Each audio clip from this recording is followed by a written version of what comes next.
What we do, we try to align ourselves, with like the bigger brands that we can work with a bit more in the long term. And that is like super good benefits for motorculture as a brand themselves, because we can associate with like these bigger brands, with these, brands that's already household names. Well, for people who can't read or aren't watching this, they're hearing it on an audio. Tom, would you guys want to introduce yourselves and where you're from and all that, so that we've got a little bit of relevance to what we're talking about, or I'll just continue talking shit all day. Yeah, all good. All right, so yeah, look, my name's Thomas Fu. So I am the director at Motorculture Australia, and Jake. Yes, I'm Jake. My role here is... Do you just look at the camera? Yeah, pretty much most of the time. Yeah. My role is head of brand and content, so I obviously jump in front of the camera a fair bit, manage a team of 2 videographer photographers, and look after the organic side of our social media across all the big channels, as we know and love. Yeah. Yeah, so Jake actually does quite a lot. All the content, all the scheduling, all the different creative ideas. Yeah. It's pretty much all Jake. Yeah, nice. I can't take all the credit. We've got a big team. Yeah. Well, look, we work collaboratively, but without Jake, we wouldn't be able to execute it and pull it off. Yeah. So look, Motorculture, it's a little bit of intro about Motorculture as well. So it's a membership platform. Yep. So we do exclusive, giveaways. We work with industry partners, whether it's workshop or parts build partners, to bring one of a kind vehicle to our members community for them to win. We also do a lot of events all over Australia, from track days to what we call the showroom, which is like a mini exhibition event at our HQ at Morningside, to 4x4 weekender, to the ones that we do regularly all over Australia, which is Cars and Culture. Yep. It's a massive car show. We have anywhere from 5 to 10,000 people show up at that car show. Holy shit. Yeah, it's massive. Yeah. You got to hire security for stuff like that? Well, because Jordan. Well, mate, no. 20 years ago, maybe. Yeah, if you want a job, hit me up. But because of the brand that we've built, right, we promote like very family friendly and very sort of safe events. So we actually haven't had to, high security. We do have like traffic controls and stuff to control the flow of the traffic. Yeah. And making sure that, everybody's like, going the right way and that sort of stuff. No, that's fair enough. Yeah. Yeah, it seems like that amount of people in one space at one time is just asking for trouble. But I guess it's, when it's, because you guys are members, is it pretty much only members that really show up? Or? Not at all. So members get exclusive benefits, right? So they get like free food, free drinks. They get like priority VIP parking. Yeah. So if you're a member and you come to like one event, that's what I tell people. You come to one event, you get your free food and your free drink voucher. You make your money back on your membership. Yeah. Yeah, it's crazy. It's crazy good value. Is it like free food like as in a hot dog, or like, free food like, have at it, because I'll send you broke. Yeah. Like it's whatever food, option we have on the day. It could be like from like donuts to kebabs to, like freaking... Speaking my language. Burger with Coke meal, whatever you want to get. Yeah. If you come to the Sandstone Point one, that's actually the one that we lose most money. Yeah, that's the one. Because they have a restaurant there called Oyster Shed. Yes. And they serve freaking seafood. Right? Yeah. So you have like a fish basket for one that's like $30. Yeah. No, we live just across at Banksia Beach, so very familiar with that place. We're happy. We're happy to like lose money at events, because we love, bringing the community together. Yeah. And going back to what we were saying before, they're actually all sort of families that come out. Okay. We see a lot of, car people, but they also bring their kids. Yeah. They bring their dog, they sort of bring their friend, they bring their grandma, and everyone just have a good day out, and sort of have fun. And that's the sort of environment that we want to create. Yeah, God, when did Harry's Diner was when we started. Oh, he's laughing. Yeah, you know where I'm going with this. That was, God, what are we, 43? So 25 years ago, 26 years ago when we got our license. Well, he was late. He was a late bloomer. Older than me, but it took him forever to get his license. But we would go down to Harry's Diner, and back then it was a really good culture to be around. But it was like as that different kind of demographic came into it, it just became a place where it was like, you were just expecting to go down there and find trouble. Yeah. And it's like the fact that you guys are doing it the way you're doing it and having it be more family orientated is awesome. Exactly, yeah. So that very, idea of, going to a place, spending your Sunday morning with your family, with your friend, and being in a safe environment is like the whole sort of idea, the whole where this idea came to be. Yeah. And it's not like we haven't had troublemakers. Yeah. We just address those issues. Yeah. And we make sure that they don't come back, and Yeah. they don't like ruin the events for everybody. And that's the sort of reputation that we build. Where did it come about? Like, what did it? Was it just? How did this start? Yeah. So it was started by myself and my business partner. So his name's Tom. Yep. As well. So we started this 4.5 years ago. Yep. It was very interesting because back in the day we would used to go to a lot of the different car events, and like we love cars.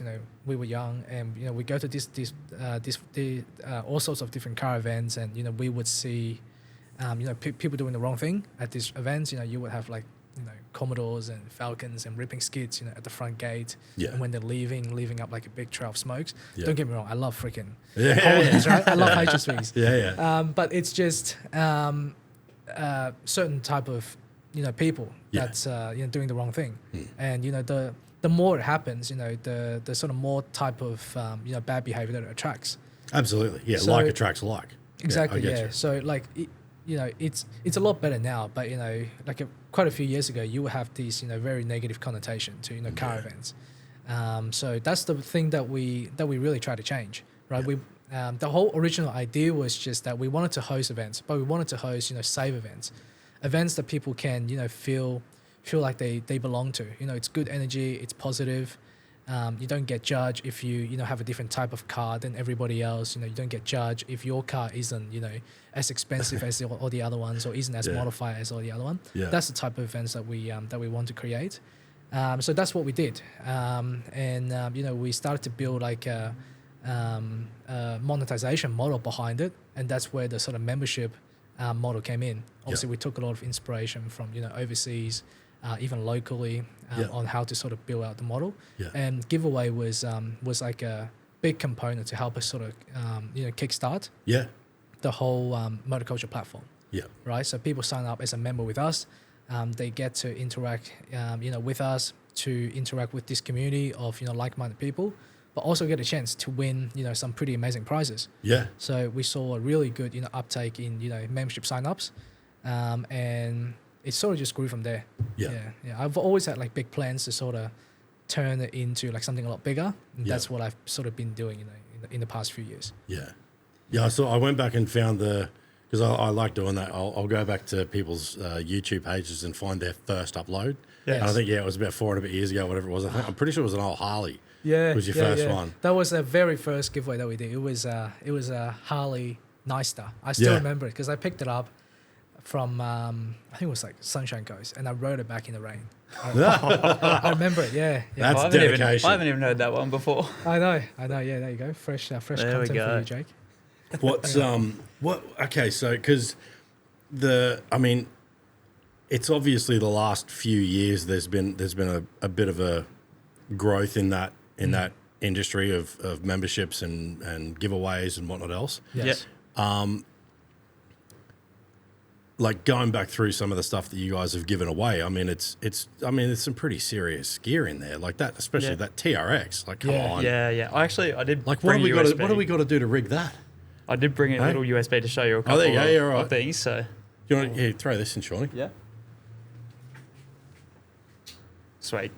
Yeah, Yeah, that's look, of all the American stuff, that would be the one that I would be frothing over. Would be a everyone's TRX. a sucker for a TRX. Don't get me wrong. 100%, like- if a stock, F-150 shut up the front, I wouldn't care either. But that is a sick truck. Yeah, Yeah. You Yeah. know. I mean, who puts a bloody supercharged V8 Hellcat engine in a Ute? Well, this, yeah, Like it's so sick. Like Yeah. it's one of those things that you talk to your mate about. Hey, I want to fucking supercharge my Hilux. I want Yes. to put an LS3 in it, and that's what freaking Dodge or Ram did. yeah. to- Well, that's to what their didn't they? trucks. That was the like- whole thing with the Demon too. Yeah. It was like, Yeah. who the hell does that? yeah. It's exactly. like, oh, you've got 500 horsepower. That's cute. yeah. Look at this. it's you so know. sick. someone's got to dream it, right? Well, that's right. Yeah. Yeah, Yeah. I So- think. So we love that truck because we always like try to, and this is the hard part, right? We always try to like one up ourselves. Like always try to like do better, like do the next best thing. And I would that's have thought the hard part was handing over the keys. Oh yeah, that Do you get that you? too. Do you want to keep half of them though? Well, the thing is, once you like start doing it like long enough, Yeah. you sort of get like desensitized a little bit, you know. Oh, Oh, yeah, I fair. don't know. You still like, fall you in love don't- with it. You don't get desensitized to changing lives. Don't get me wrong, right? Yeah. But for me, I've learned to like not to get emotionally attached to these vehicles. Yeah. It's hard sometimes Yeah. because if you get emotionally attached to them, you just get sad every time the Yeah. car goes. I'm like that. Yeah, but I'm still like that with my builds too. Like, because typically, like when we do one where we'll buy it, build it, and then we'll sell it. Yeah. Normally, I'll drive it around for I mean, some of them I didn't even get a chance to, but typically, my goal is that I'll drive them around for a bit. You get some photos, get some footage, whatever, and then they'll go up for sale. Yeah. But it doesn't take long, especially when for me, when I've got however many hours in it. The first time you drive it, there's that connection to what you've built and what you've bled for and all that. Yes. And then it's like, yeah, when the check's cleared and you hand over the keys, I'm like, I don't want it. I know, right? Yeah. Do you Do get you sad, Jake? deserve this? Yeah. Look, with the cars that I really love, Yeah. yeah, sometimes, definitely. Yeah. Definitely. Because I do a lot of the, I'm the guy who hands over the keys. Yeah. I'm the guy who hears the stories and makes the Yeah. phone call and Yeah. makes their day, right? But yeah, honestly, when it comes to some of the cars, some of the builds, like this 79 series, I popped in this folder up here. It was from about 12 months ago or so. This car, handing over this thing, made me really sad because it was just an incredible build. Oh, yeah, there's I a remember couple this one. Little shots, but yeah, big ass bull bar on the front, incredible canopy setup on the back. It was You look massive in that photo, by the way, Jake. a portal axle as well. Like the money that has gone into this build alone was incredible. But I was very grateful because the winner who chose it in the end, we actually saw him at our 4-wheel drive event this year. Yeah. And he was telling me about all the journeys he's already been on. So he's gone up to the Cape, he's ripped off the canopy, put on something completely new, Yeah. dumping extra money into this build, which I would have thought would have been perfect just the way it is. But I guess you need to make it your own. Yeah, you in got a to sense. personalise them a little bit. But it was just really, really nice to know that somebody was actually making good use of what that car was intended for. Yeah. Yeah, exactly. Yeah. And normally I don't like these like, big, tough bull bars, like these, massive mow down your house sort of type of bull bar. But it suits that car very well. Yeah. Yeah. Are you guys with hardcore too? Oh, we've had a little bit of partnership ventures here and there across the board with a couple of different Yeah. companies. This was kind of before our partnership sort of channel took off. Yeah. But yeah, we did a camper as well, a hardcore camper, Yeah. along with those lights. yeah, And yeah, you actually used to work at hardcore, right, Jake? yeah, I did. Yeah, right. That's where I was before motorculture. So Marks do some good gear.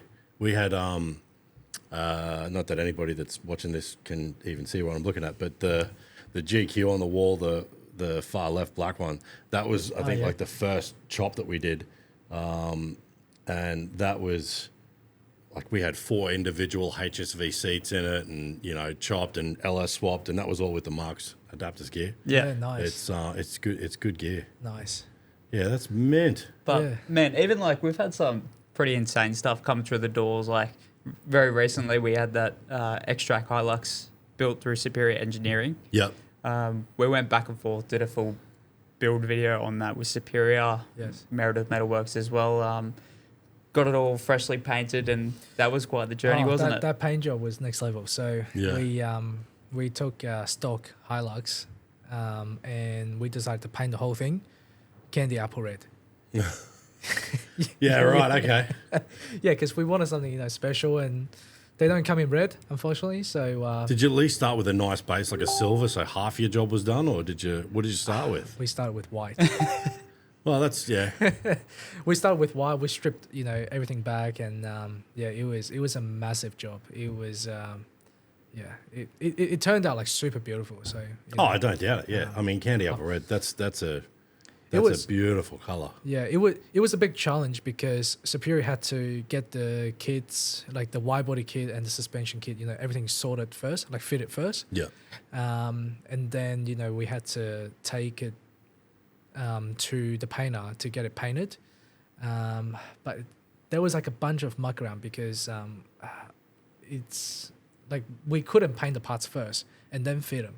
No, you got to test fit first. Yeah, we got to test fit first. Yeah. And then we had to like, just there was like a lot of like, double handling. Oh, We yeah. had to, fit it first, take everything off, send it to the painter, and then bring all the parts back and refit it. Yeah. Yeah, it was like, it was a massive job. Yeah. That's a challenge here, and I do it all here. Yeah. Let alone having to transport stuff. Yeah. So I think tow truck fee was like so expensive. Oh, I don't doubt having it. to pay like because from Superior to the painter, and the painter was in Ipswich. Yeah. He had a workshop in Ipswich, so it was like a 2-hour drive every Yeah. time the tow truck driver needs to make the drive. Yep. And we ended up making like 10 trips. Wow. Yeah. Yeah, that adds up quick. Yeah. Yeah, we even whenever we're doing anything down here, as far as like a recolor or whatever, it's when there's new parts coming in, it's test fit it first, and then Yes. make all your adjustments, and especially if I've done like one of my bonnets for it or whatever, Yeah. it's parts go on and off the car several times before they end up It is, staying yeah. on there because of the adjustment, and if there's anything aftermarket, and it's very rare that stuff fits right the first time, without having to adjust it. So I remember back in the day when we were doing the body kits for all the Commodores and stuff like that in my old shop, it was, and especially with fiberglass, it's like, God, you really gotta do a lot of work to most of the stuff that you can buy. Exactly. Yeah. Very rarely does that even come close to fitting. So I feel your pain. Yeah. Yeah, but we got there. The car turned out amazing. Yeah. It did. It did. Yeah, it's killer. I mean, do you know much about that MAXTRAX build as a whole? Have you seen it before? Little bits of it. A little bit? How good are you at reciting that catalog? Oh, Is it in this stuff? yeah, it is. Oh, there you go. Yeah, Just you got at the bottom very one. bottom, just so you can get a bit of a visual. So, essentially what it is, So before you double click on that, Shawnee, hit view. Up, hit that and hit extra large icon, just so that we've got a bit of an idea There as to you what go. we're looking at. Oh yeah, hit that first one. there you go. There she is. Wow. It doesn't do it justice, to be honest. How good does it look in those methods and Yokohamas, huh? Yeah, there you go. There's a plug, boy. What are the? Is it sheet metal? Is it fiberglass? What's the wide body done in? Fiberglass, I'm pretty sure. Yeah. It is okay. Yeah. So the ball bar is obviously like steel. Yeah. Had that color matched. Yeah. And then the wide body is in fiberglass. Repainted the whole car. Open door, respray. The underbody's like all been changed with Superior kits, and the rear's been converted to coil. It's a 4-inch lift. They actually had to like replace a bunch of stuff. I don't even remember off the top of my head. So from my understanding, Superior Engineering has custom made a lot of components for this build in particular. Right. Going back and forth, they're having a chat with Mitch. This car now has 11 inches of wheel travel, which is wow. pretty mammoth. And it's had 11 inches of increase of track width as well, which is going to make it obviously more stable when it's off-road. Yeah. When you guys go through and do all these sorts of builds where it's, beyond, what we were talking about earlier, like a catalog build. Yeah. Yeah, that's obviously a lot more than just a catalog sort of style build.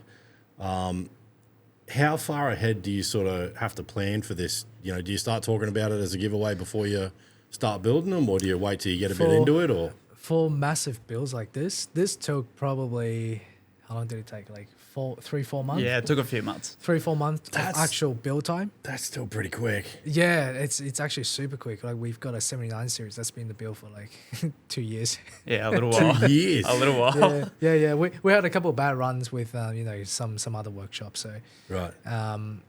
so that one's been in the builds for like 2 years. But usually we're pretty good. Like we now work with like workshops that's that work really well with us with our timeline. So we communicate like well in advance. But to answer your question, like usually big builds like this, we commit maybe like 5 to 10 per year. Yeah. Not too much because it's just extremely hard. It's like a huge amount of money locked up. as Oh well. yeah. Yeah, and the logistics alone. as Yeah, the well. logistics of trying to organize it, it's like massive. So just to give you a bit of context as well, at the moment, I think we'll finish on about 60, 70 draws this year.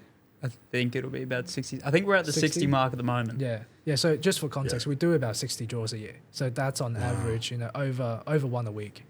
Yeah. So I say probably about 5 plus are these like massive builds that we commit to. Yeah.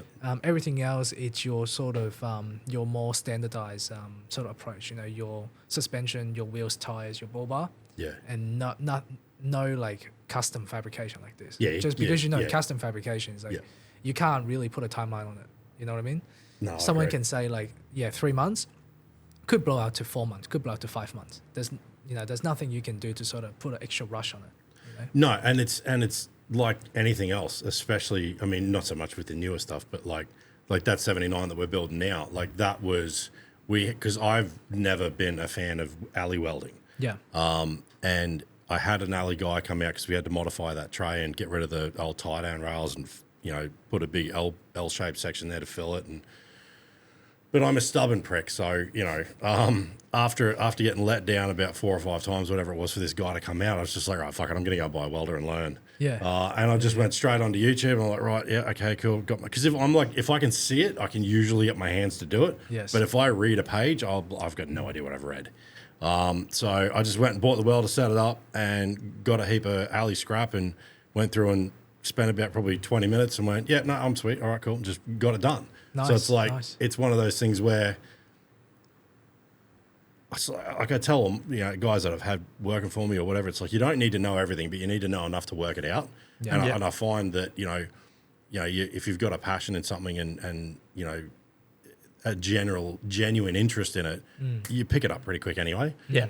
But yeah, it's like that was supposed to be about a 3-day portion of the build, which, because I got let down, and it was never like, oh, I didn't make it today, I'll be there tomorrow. It was, I didn't make it today, I'll be there in 3 days. And it's like, so what should have been realistically, I don't know, a few hours worth of work ended up holding me up for about 4 weeks. Yeah. Exactly, so yeah. I get it. Yeah. So like that can 100% happen, right? Like Yeah. the timeline can just blow out, which is what happened with the 79 series, Yeah. And we now know like what workshop to sort of work with, that works well with us. Like Superior, like they've been great with us. Yeah. There are a bunch of guys there, like Mitch and Sam, who we talk to, awesome bunch of guys. Yeah. What's your favorite one been? Oh, that is always a very, very hard question. Yeah. What's your favorite build? Like the extract's got to be up there, 100%. The extract, I'm trying to think. It's got to be up there. Oh, Yeah. look, I don't know. I feel like you kind of got to split it because obviously we don't just do four-wheel drives. We do No. everything in between. Yeah. Sports Yeah. cars, muscle cars, motorbikes even. Yeah, exactly. Yeah. So, look, even still, if you were to break it down, it's still a very, very hard one. I think Yeah. I nicknamed this a Mercedes-Benz that we had some time ago called Bubbles Oh, yes. Right. after Built by- Rice Bubbles. Built by because- B-Tuned. Yeah, built by B-Tune because Yeah. it snap, crackles and pops. You're right. Right. Sounds sick. The induction sounds that I had were next level. Yeah. So I think, honestly, that would be top tier for me. Okay. And the winner never took that one. No, they didn't. No. They never took that one. Oh, no, they did. We did a Bubbles 2.0. Right. There was a guy in Tasmania who won it. Yes. Oh, yeah. What do Yes, they? What do you're they get an right, you're option to take that or something else or? Yeah, so we always have, whenever we do the draws, there's always obviously the keys to the car Yeah. or a cash prize alternative. So we always give the winner the decision. Yeah. And sometimes with a bit of a duo giveaway, whether it's like a four-wheel drive and a caravan or whatever it may be, Yeah. if they don't always want both of them, we can split it. Yeah. Yeah. Yeah. We always like giving people the option as well Yeah. because we find that sometimes, the cash actually really helps them like a lot more. Yeah. Whereas like if you give them car and the boat, for example, it's a bit of a liability, for them to like Yeah. maintain. Yeah, So, for sure. Especially in this, this economy at the moment. Yeah. It's everyone's suffering a little bit. So Yeah. we've found, we go through spouts of people taking the cash. Yeah. Maybe when tax time rolls around and people get a little bit of cash back, they might take it. I don't Exactly, know. yeah. It's a bit. I think we had like a period where like there were a lot of people taking the cash. That was like three months ago. Yeah. Or something like that. Yeah. Yeah. Everyone was like taking the cash option. Yeah. Yeah. Well, interest rates at the moment are bloody berserk. So, Yeah. I know, even conversations I've had with people where they're just waiting for everything to settle back down because they've got builds that they want to do, but they're just like, dude, I'm not taking cash out of the like the home loan or whatever it is that they're doing to fund them. Yeah, exactly. They're like, no, we can't do it yet. They want to do it, but they're like, I'm not paying interest on that level.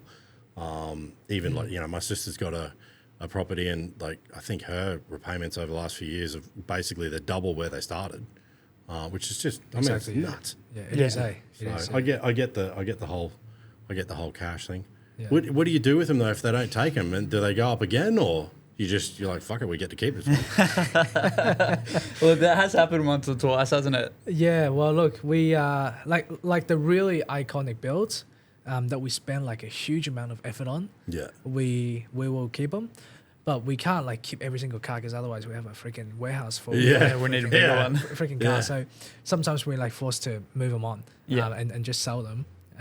But I think the one that we've kept are the Liberty Walk GTR, the Liberty Walk Supra.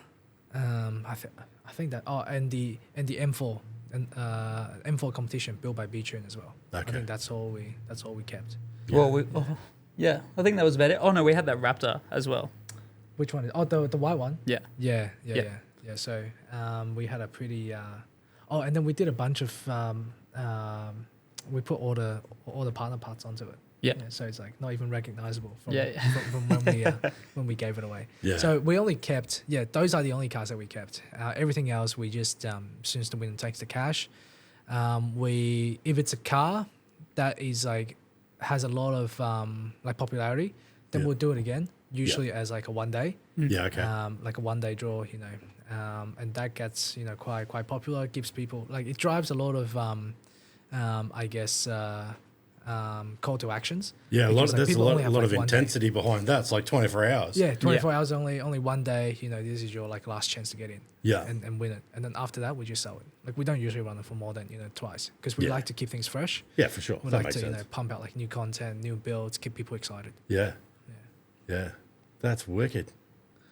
It's This one's next level. This one's Land Cruiser with like Brooder. So the Brooder guys, they actually based here at Brisbane. Yeah. Maruka. They build some like next level, caravans. Yeah, Like that thing is like the Ferrari of like caravans. They like that. That's the EXP6. Yeah. They start at like 200K, and Holy then, shit. plus options. And yeah, it's next level. It's like the whole chassis is like full custom builds, like locally developed, locally built. The suspensions, it's got like their own patented airbag suspension. It's got like 14 inches of travel or something crazy like that. Wow. Yeah. To put this into perspective, this thing pretty much comes with its very own iPad, so you can control the whole thing while sitting in bed. Yeah, exactly. Yeah. Good Lord. And the construction is like really solid. Like the biggest selling point of these is you can, take it in like to like the harshest terrain anywhere in the world. And they actually sell worldwide as well. They export out to the US a lot and Europe a lot. So anywhere you take it, this thing is like meant to, take all the beatings. It looks like it. Yeah. And it's actually super luxe. You got a washing machine, you get freaking all the creature comforts that comes with it. Aircon. God, here's me looking at fucking what rooftop tent I'm going to buy next. Far out. Depends on what you're doing, though, right? It Depends does. on what you're doing. It does. Yeah. No, we've got a bit of a design we want to do for our toy hauler. Nice. Just because I really want one of them little side by sides that you can just tear ass around in when you're away. Yeah. Are you building one? Yeah. From scratch? Yeah. Yeah, that'll be awesome. Hectic. Yeah. Yeah, we're going to do basic. If you think of the bones of it being like a kind of 14 to 16 foot Right. flatbed off-road 4-wheel trailer, Yes. and then like canopy up front, rooftop roof rack, because our concept was to do like one of the rooftop hard shell rooftop tents, but then at the back of it where it would be above the side by side, basically almost have like a little sitting area, like so you can, when you walk out, you're not just straight to a ladder. You've got room to stretch and that, and Yeah, nice. just something a bit different, Yeah. But the big question is, what toys are you gonna put on it? I want a side by side, but I've had this conversation a few times. I think I really kind of want to. I really kind of want to build my own. Yeah. And our goal was to try and work out how we could do basically an American side by side look, but with something that started as a registered vehicle, like kind of like the Bugs do for the off road buggies, so that it already had a VIN number, and then you can register it as a rebodied, modified something. Yep. So that way, when you get there, yes, you can drive it because you're off road, but if you want to do a beer run, you can do a beer run in it because it's got rego. You know, so Yes. dotting I's and crossing T's. We've got kind of like a preliminary, like an approval in principle on a design that we've sort of done, but the first one's going to be ridiculous. The first one's probably going to cost $100,000. Like reproducing it once we've done it, you know, we could probably, you know, sell them for about 60, 70. But I mean, that's kind of the money that those expensive side-by-sides are anyway. Yes. And the way we want to do it will actually be a four-seater, so 2 at the front, 2 at the back. But yeah, it's fucking pipe dreams at the moment. Yeah. Barely got enough time to do the work we friggin' got here. But so obviously the TRX is a big one. What do you guys got coming up, or what haven't you done yet that you're chomping at the bit to do? I feel like I've been on your back for a little bit of time about a couple of builds, and we've finally got one recently, the Hellcat. Yeah. DSRT Yeah. Yeah, that car's next level. Yeah, that one's been requested many, many times. You going to do a right-hand drive on, or? Yeah, it is right-hand drive. Yeah. Oh, okay, cool. Yeah. It's fully converted. Yeah. Okay, nice. It drives well. It's sitting in the shop at the moment. Yeah. Yeah. It's cool. Yeah, it sounds nice. Yeah. I took it for like a very quick sprint just around the block, and it definitely gives you like a different kind of feeling to like a HSV. You know what I mean? Like a supercharged OSA. It's like a different type of feeling. Yeah. It's like a lot more like exhilarating. Yeah, well, HSV is a lot of fun to drive, but the Demon wants to kill you. Yeah. know, like- Essentially, like- yeah. Yeah, you know, you turn that key on, and it's like, you know, this could be it. Yeah. Like, those Yeah. things are nuts. As Yeah, long as you and- get the right key. Yes. Yeah. True. There's 2 Yeah. keys. Yeah, they come with a red key and a black key, right? Yeah. What is that for, like a different drive mode or something? So the black one's the one you throw to the valet, Right. and then you keep the red one in your pocket because that's what unlocks all the power. Yeah, it's actually really interesting. Yeah, I think the red key is like full power mode, and the black one does it limit it to like 4,000 RPMs or something, like 500 horsepower. The black one fully restricts the amount of horsepower that you can use. Yeah. So I think Right. I think it's about 400 or 500. I could be wrong here. Yeah. But the red one gives you full potential. That's actually really smart. I didn't even know that was a thing. Yeah. Is that only relatively new, or has that been around for a while? I think. No. Look, I've only seen it in the like Hellcat, like SRT, like Dodge Hellcat. Yeah, right. Yeah. I've only ever seen it one Well- other time in a jet ski. Yeah, on the jet ski. Yeah. That's really smart. I didn't even know that was a thing. Yeah. Yeah. Makes sense, right? So there you go. Yeah. But, But still, 400 horsepower, like you can get in some trouble with 400 horsepower. oh, absolutely. 100%. But when you compare it to 700, True. Yeah. True. What So else is there? What else do we want to do? well, we always look at new stuff that's coming out. Yeah. So you've actually recently secured the new Prado. Oh, the Prado. Yeah. We got 2 of them actually. 2. Nice. Well, there we go. Yeah, we got 2 of them, and we got a GX, the Lexus GX. Yeah. As well. The newest toys. Have you driven that much yet? No, they actually they will be here tomorrow.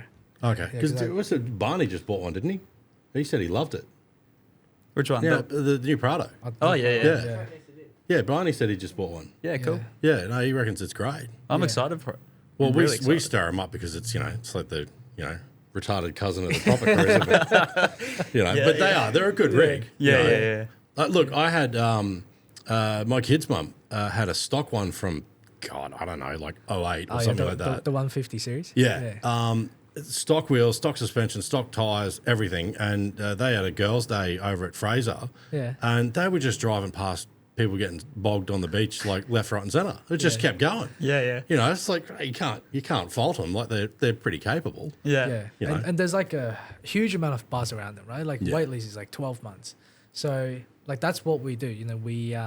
We actually try to get like the hot cars in the market, Yeah. and we try to get our hands on them, as many of them. We Yeah. build them up, and we make it desirable, and it works really well as a prize for people that want to win, Yeah. because they can't get them until like 12 months later. So No. I Yeah. do have a controversial one. We spoke about this today because a few months ago when the Kia Tasman Ah. got leaked, it actually it looked like it could be something. Yeah, they hyped it all up as well. I was so excited. I was like, But was it real? I thought those photos that came out was some bloody, what are they, like CAD designed, you know, Yeah, like fake renders. Just modeling. rendering. Yeah. yeah. But 'Cause then if it obviously were- it got revealed. Yeah. What Jeez. happened? I don't know. Yeah, it's a bit disappointing, eh? Well, I thought disappointing. I thought the whole concept of that was that this is like the pinnacle, and then they rein it back in to be, you know, saleable for a, like, you know, kind of like your executive through to a HSV. They kind of show you the HSV, but then the average everyday person can go out and buy an exec. Yeah, But that was a completely different thing. I know. Like, I don't understand why I don't they do even it know like what the that. front like looks like. It looks like a bloody, you know, it looks like a face that's like missing, you know, two eyes. Looks like a Lego brick. Yeah, that's what it feels like.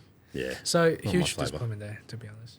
So yeah, but yeah, we do always look for new cars. Yeah, pretty excited about the Lexus, the Prado coming up. Yep. I don't know if What there's else? anything else on the radar at the moment. Yeah. What about getting into the bikes? Have you got anything cool coming up? I've had a design that I've wanted to do for a Harley for quite a while, but it's out there. Yeah. It's just, well, I mean, it's not out there. It's just a little bit more of a throwback to like the big front wheel, bagger rear end. You know, have a bit more, kind of like the you know the way they were doing them sort of 10 years ago over in the States, but just with a lot more technology and stuff available now. Yeah. You know, Yeah, we do a little bit on bikes. Yeah, Not got a few.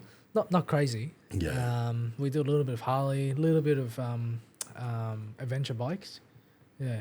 oh that's yeah, about it. yeah. I think the coolest bike that we've had is the V Rod Yeah. that's sitting on bags. Yeah. We actually had a similar bike, you know, to what you were talking about, where it's, you know, started to live as a I think they call it Night Rod. Yeah. The whole thing was obviously like, you know, custom painted. You know, had like new sort of rear guards, you know, like super wide tires. I think it was like 330 wide tires or something like that. Yeah, they're huge. Like huge. They look awesome. They're fucking Yeah, painful like to ride. 26-inch front wheel. Yeah. Yeah, painful to ride. Like Oh, yeah. you can't even turn it. No, you Like get your it's- ass end trying to take over. Yeah, It's good. And it's got the forward control, right? Yeah. But you also have to bloody lean forward. Yeah, So yeah, you're yeah. like stretching the whole time. Yeah, trying to Like touch your doing toes. freaking yoga the whole time. Yeah. Yeah. That's right. so That's right. Yeah. so economically speaking, it's like horrible to ride. Yeah. But it looks sick in the showroom. Yeah. And that's what matters. and that's what it's good for. but that's why you go to the more the cruiser style, you know, nice ass, bags, you know, not full ape hangers, but you know, Yeah. I try when I build them, I try and keep my knuckles in line with my shoulders. Yeah. You know, and That's just how have you it as do a right? cruiser. Yeah. You know, that way you're not running out of blood in your hands. Yeah. And it's like it's exactly. comfortable to ride. I can't do these crotch rockets where people like where you're leaning forward. Even that thing we're building, moving that around, it's like so much weight on your wrists. Yeah. I can't do it. Yeah. But I'm fat, so you know, whatever. But look, it's depending on sort of your client, I guess. I mean, the 4-wheel drives would obviously over here have a massively larger following. Yeah. Yeah, Yeah. they do. But, you know, I think since day dot for you, I'm going to speak on behalf of you here. Yeah. But motorculture has always been about diversity, right? Yeah, Through our exactly. events and through the giveaways that we do. So we always keep our options open, always trying to, you know, do something for our motorbike enthusiasts, our sports car, muscle car, four-wheel drive enthusiasts, Yeah. etc. So, yeah, we always try and keep a lookout for something pretty special. We had a Kawasaki H2 a little while ago too, Okay. which was pretty cool. Yeah, that was next level. Supercharged. You know, sounds scary as hell. Yeah, that thing's hectic. Yeah, we even do like camper vans and stuff. You know? Yeah, Yeah, we do like fully decked out camper van. Looks like a little luxury home inside. Yeah, yeah. Yeah. Yeah, we do like a bit of everything, to be honest. Yeah, that's cool. Keeps it interesting too. Exactly. Yeah. 100%. Don't get bored repeating the same thing over and over again. Yeah. What do you reckon? Like from a business point of view, because you know, I think you guys kicking off and doing what you're doing, and then it's kind of like anything in any industry. Like once someone's doing something, and you know, you get eyeballs on you, and it's like, oh, geez, motoculture's doing this. Like, fuck, I've got I don't know, spare 50 grand. I'll do a giveaway and try and get some people to sign up to a monthly thing. And, you know, what do you guys see that you're doing that's creating all the longevity for you guys and the business being able to overcome the fly-by-nighters? Yeah, for sure. Yeah. So, like for the past few years, we've been, you know, doing a lot in obviously creating more value than just the giveaway side of things. You know, like the whole vision for the company is not to be you know, just the giveaway side of things. You know, which is where the events, you know, sort of came in. You know, we do events like all over Australia to sort of really engage the community side of things and give back to our members. But we also do a lot in the partnership side of things. You know? We really want to put the brand out there. And we wanted to sort of become a household name, but we also want people to, you know, have like good association, you know, with that brand. So we work with big brands like Supercheap Auto. We actually just signed a multi-year deal with Supercheap Auto to be our, you know, a major event partner. So we work with them on, you know, putting on like the best events, the best engaging events, you know, all over Australia. We work with brands like, you know, Liquid Moly, Superior Engineering, Method Race Wheels, Yokohama. Method Race Wheel, Yokohama, exactly, to sort of promote their product. And, you know, when we sort of work with these brands, and this is what a lot of the other sort of giveaway companies out there that can't really do, is to have these, you know, like long-lasting relationship with these, you know, type of brands, especially like, you know, Yokohama's or like Supercheap, you know, the big sort of corporation brands. And that ultimately comes down to, you know, our brand positioning and how the brand is, you know, portrayed. Like we portray ourselves as, you know, very family friendly, you know, very approachable and very professional. Like we don't do the sort of the more edgy, controversial stuff that you may see online. Because it doesn't quite align with, you know, what we're trying to build and what these, you know, partners that we're working with, you know, how they want to associate themselves, you know, with us. So that's like a super important component for us. You hear even recently I heard a couple of you know, there's certain names out there that are doing certain things that are losing sponsors left, right, and center. So you know, it is. I get the concept of, you know, staying true to yourself, which is obviously also comes across more genuine as well. Exactly. You know, like when people, and we've had that, you know, a few times down here, like when people have seen some of our videos or whatever, and it's like, you know, I'm the same. There's no, you know, if I have, it's mine's just being me, because it's like there's no business part of it that's not me, because it's like I'm the one that talks to the people when they come down. So it's like I want that congruency there. It's like if I'm going to drop an F-bomb or have a beer, you know, obviously if, you know, someone comes down and there's kids running around, you know, you tidy it up a bit. But for the most part, I'm just me. And it's like that, the same thing like what you're talking about, that genuine, you're creating that culture around what you want, but then the byproduct of that too, it's just the same thing with what I'm doing with the guys I've got on board, is that the byproduct of that is it's real. You're not faking anything. And so that comes across, and then that genuine interaction that you're having with people makes people feel a lot more comfortable as well. And you're not out there, what's that old line? Like, you know, the squeaky wheel gets the grease kind of thing. It's people out there that are making noise just to get attention. And it's like that, you know, that can grow some views pretty quick for sure. But at the same time, it's like the quality of the interaction that you're having is probably a little different too. I think, look, that in itself is like a whole different strategy, right? Which, you know, like it's pretty smart on itself, you know, creating like, you know, super viral content, you know, on like controversies and you know, that's the whole, I guess, you know, like it's like clickbait and everything as well. Like the whole Logan Paul, Jake Paul's sort of thing. You know? Whereas like what we do, we try to you know, take the other approach, like the opposite approach. Like align ourselves, you know, with like the bigger brands that we can work with a bit more in the long term. You know? And that is like super good benefits for, you know, for motorculture as a brand themselves. You know, because we can associate with like these bigger brands, with these, you know, brands that's already, you know, are already like trustworthy and have, you know, that already are household names, like Supercheap, for example. Like, you know, it took us like a long time to sort of bring them on board. You know, we've been in negotiation for you know, like a better part of of a year. Yeah. And it took a lot of like, there's a huge process of like due diligence that we both have to, both us and Superchip had to go through. Yeah. And at the end of the day, they just want to align with a brand that, represents, themselves well and represents the Superchip brand well. Yes. And that's what it came down to. Yeah. And that's the direction that we're sort of taking from the sort of B2B side of things. Yeah. We like to, I guess, work with, these reputable brands in the long term. And I think that's how we can sort of take the motorculture brand to like the next level. And it's, I think it's obviously one of those things, like I'm finding that as well, because like, you guys as a brand are 1,000 times bigger than me, but then you've got Supercheap as a brand that's, on that next level again. And it's like having some quality that you're trying to bring on whatever level, but having some quality that you're trying to bring, it's like you get these brands that are that next level above you. Like, I've said for years, Barney's at Legendex is X amount ahead of me, but it's like, you form these relationships and whether they're developed in negotiation, stuff like what you're talking about with Superchip or whatever, but just as importantly, the interaction that you're having in those friendships and contacts that you build. Yeah. And it's like, you get that next level business to sort of, I don't want to say prop you up, but it's like they kind of bring you up with them. Exactly. Yeah. And we actually start to we're starting to sort of talk to a lot of the brands that work with Supercheap,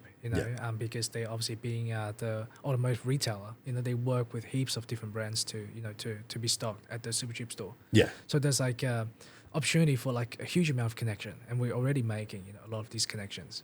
Yeah. And that's all thanks to Supercheap Auto. Yeah, and it's good too to go that next level. Like, there's been a few of them where, like Barney with Legendex, and he sort of put me with Glenn Haddon from Zeus and Track Yakka and everything else that he does, and that sort of opened the door to Clayton at Method, and that sort of opened the door to Christian at Yokohama, and it's like, but it's because because it's networked as well, and it's not me just going, this, and this. It's like, like we had an opportunity to do a different tire, but it was like, first of all, it wasn't what I wanted. Like, I wanted Yoki's, but I didn't even know that was going to come about from that first conversation with Clayton from Method. But it's like, but that door opened up. I'm like, okay, well, that's perfect, because that's what I would have wanted anyway. Yes. But now there's this group there, and everybody kind of knows everybody, and there's no crossover of, oh shit, don't talk to that person, and Yeah. Well, that's exactly right. Like everybody sort of knows everybody, right? Yeah. So you got to be a good brand, because it's also like a double-edged sword. Like, if you sort of do something wrong and do one of them wrong, you won't be able to work with the rest of them. That's right, because they all sort of talk to each other. Yeah. Yeah. Keeps you on your toes. It is a very supportive network, though. Yeah. As a whole, like, everybody Yeah. just wants the best for each other, which is fantastic. Yeah. Exactly. Yeah. I think as long as you're like a good person, you want to, and you portray your brand well. Yeah. They will want to work with you. So. Yeah, and I think that there's we've done some work for a couple of different YouTube sort of personalities and stuff over the time, and there's been a few times where I've been sort of let down, but at the same time you go, okay, well, lesson learned. I'm not going to change what I'm about and what I'm trying to do because of that interaction. It's like, well, my whole goal for this has been the same for forever. I just sort of keep trudging along, and sometimes it works, sometimes it doesn't, but it goes back to the same thing what you're saying, like the right people, the right brands, they just kind of, it's almost like they just find a way of happening. Right? Yeah, it's an alignment thing. Like you got to align with that brand brand's got to align with you, and that's how relationships last. That's it. Yeah. What do you reckon's been the biggest challenge with doing all this? Look, it's definitely like resources, eh? What do you reckon, Jake? Yeah, I think it's like trying to keep up with everything is probably like every week, if not every day, is crunch time. Yeah, you know what I mean? Yeah, I get it. There's always something going on because, as we've already mentioned, it's not just the giveaways that are essentially like once or if not twice a week. Yeah. But it's also the events happening in the background. It's the partnership content that we develop for them as well, and also talking to our community too, which takes up a lot of time. Oh yeah. And I think that's the part that a lot of people don't see. Yeah. Like they just see obviously like the service level stuff, right? What like the content team and Jake puts out. We're just having fun. We're just building the sickest cars. We're just getting to drive them around and make content in them. Which it is. Yeah. But it's more. It's super fun, right? Yeah. That's like there's like a whole bunch of stuff happening in the background, to make it happen. And we're like Jake said, we sort of like crunch time, like every day. But everybody's like loving it, like the whole team. Like I'm super proud of everyone in the team, like the marketing team, led by Jose, and we've got the events team led by Drew, and then the content team led by Jake. Like I'm super proud of all of them. We there's like so much happening in the background from, like Jake was saying, from the partnership side of things. We bringing on more and more partners every week. We trying to incorporate all of the sort of those partners into part of the contents that we do, because we like to be like multifaceted. We like to think of everything that we do as a platform. So the giveaways, they're like a build platform. Really good for our build partners to sort of showcase their build, like for the Yokohamas, for the Methods, for the off-road animal bull bars, for Superior, for B-Tune. Great platform, because we advertise to obviously all around Australia, and we've got like a huge marketing budget. So incorporating them into all the campaigns, it just makes sense. Great value for them. And then we've got the community platform. So we take so that's the more offline stuff. Engaging with the community at the event. We've got event partners. They can come out to our events. We guarantee this much people will be there. You can interact with them. You can engage the sort of customers on a personal level. And then we've got the online content side of things. Everything that we post on our social media on Facebook, Instagram, TikTok, or website. So these are the sort of different types of platforms that we can offer. And there's so much going on behind the scenes. It can definitely be a lot, but to be honest with you, I wouldn't have it any other way, because it keeps it exciting. 100%, and the growth that even I've seen within myself over the past couple of years of being with Motorculture Australia has been astronomical. I walked into this place being this really like closed off introvert, and now I've kind of had to train myself to doing stuff like this and being in front of a camera every single day. I remember when you first joined. How many people were there? It was myself. It was like 5. Also the other Tom, Maria, JD, Gian, and then you came on. Right? So it was like five people. And now we have 14. Wow. Yeah. So Jake is like one of the OGs. Yeah. Right. That's cool. Yeah, it's pretty cool. There's always a lot going on, and there's we're always looking towards the future as well. What else can we offer our members, the community that we have that follow us, and it's exciting. It's really exciting. I know you've been working really hard on the MCA game project. Yes. That's an exciting one. So to give you a bit of context, so with all the draws that we do, it's very much like a chance thing, right? So people throw their name into the hat and they hope they win. So they have like no control over the outcome. Right. So I wanted to sort of bring like another element into this sort of MCA community, and that's when we sort of develop MCA games. So it's like a mobile-based game. Right. We give away like prizes every week. People can play to win, and the whole point of it is that you have control over the outcome. Right. Like you compete against the other players. Other MCA members, and if you're good, you win the prize. Right. So it's like a fully skill-based thing, rather than just a chance thing. Yeah. What's the sort of platform for it? Is it like what the game itself? Are you still developing it, or have you got Yeah. So there you go. So we we actually fully developed the game ourselves. Right. We actually went through a whole e-commerce development because we were getting like so much demand. Yeah. And any like off-the-shelf sort of system just couldn't handle it. Like we were using like WordPress and WooCommerce before, which is like a similar platform to Shopify. Yeah. And it just like it just wouldn't be able You to suck. You scored 0. it wouldn't be able to Control with the laptop. Oh, with the laptop, it might be a little bit hard. I think if you just tap on the screen with your mouse, it's almost like Flappy Bird, right? There you go. You just got to get through the pole. Oh, there you go. You hit the pole. Oh, right. But you get the Okay, I point. get it. Yeah. Yeah, you get the point, right? You'll be on the leaderboard next week. Yeah. Yeah, that's so, right. So the whole, obviously we had like so much demand, like it just couldn't cope with the traffic. Yeah. So we actually invest like shit tons of money actually Yeah. to sort of develop our own ecom platform. Right. And at the time, I had a really good friend of mine. You know, he is in enterprise software development, so he helped me with the whole project. You know, and it took us probably 12 months to develop this platform. Yeah. Like the whole e-commerce platform. And off the back of that, you know, we developed our own MCA games. Yeah.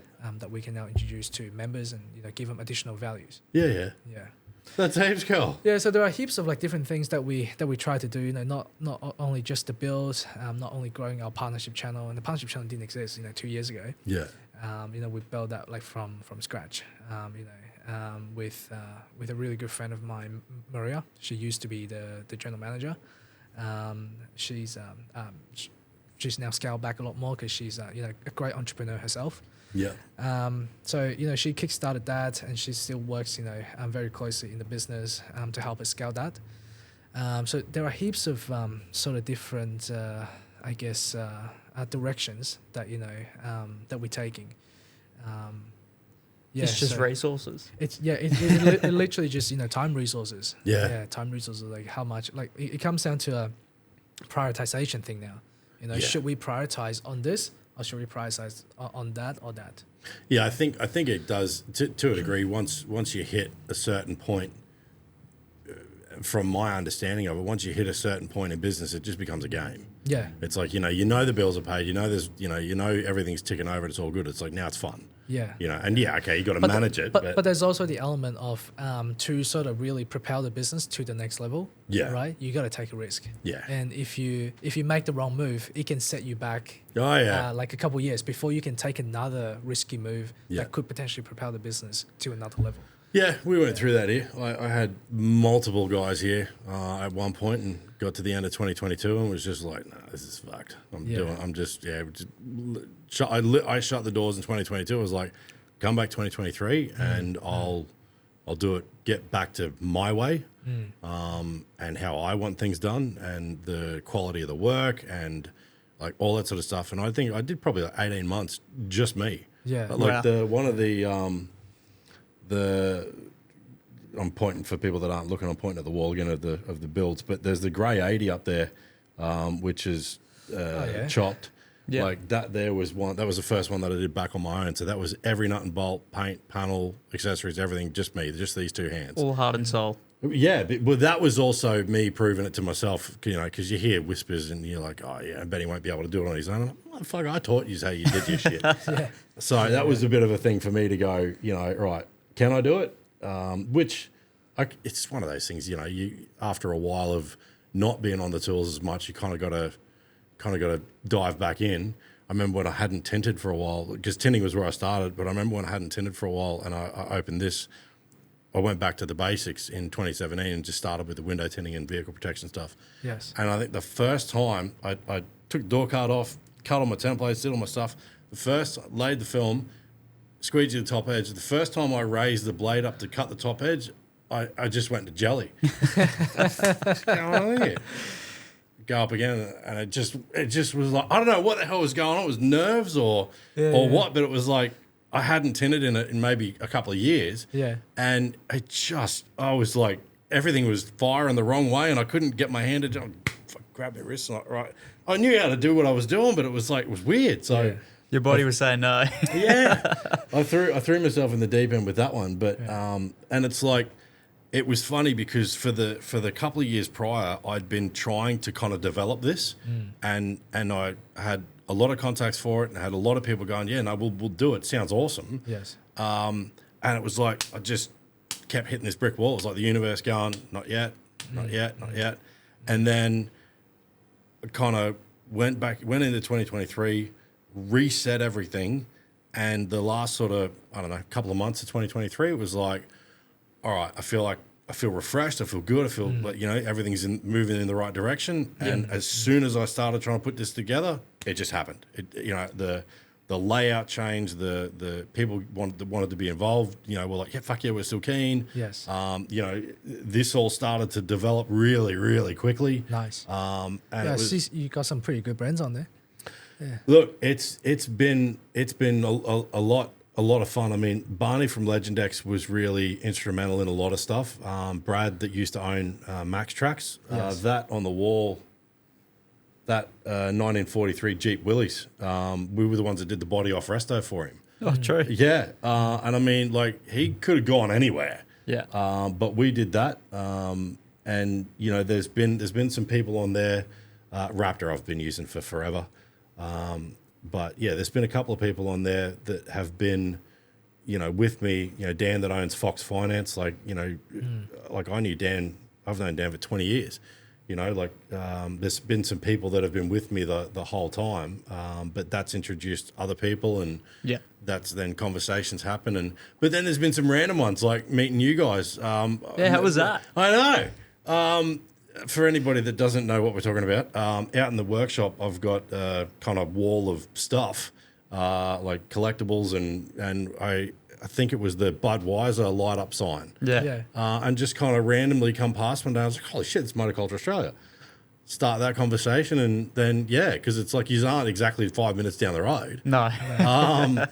And It was, yeah, it was 45 minutes in the traffic.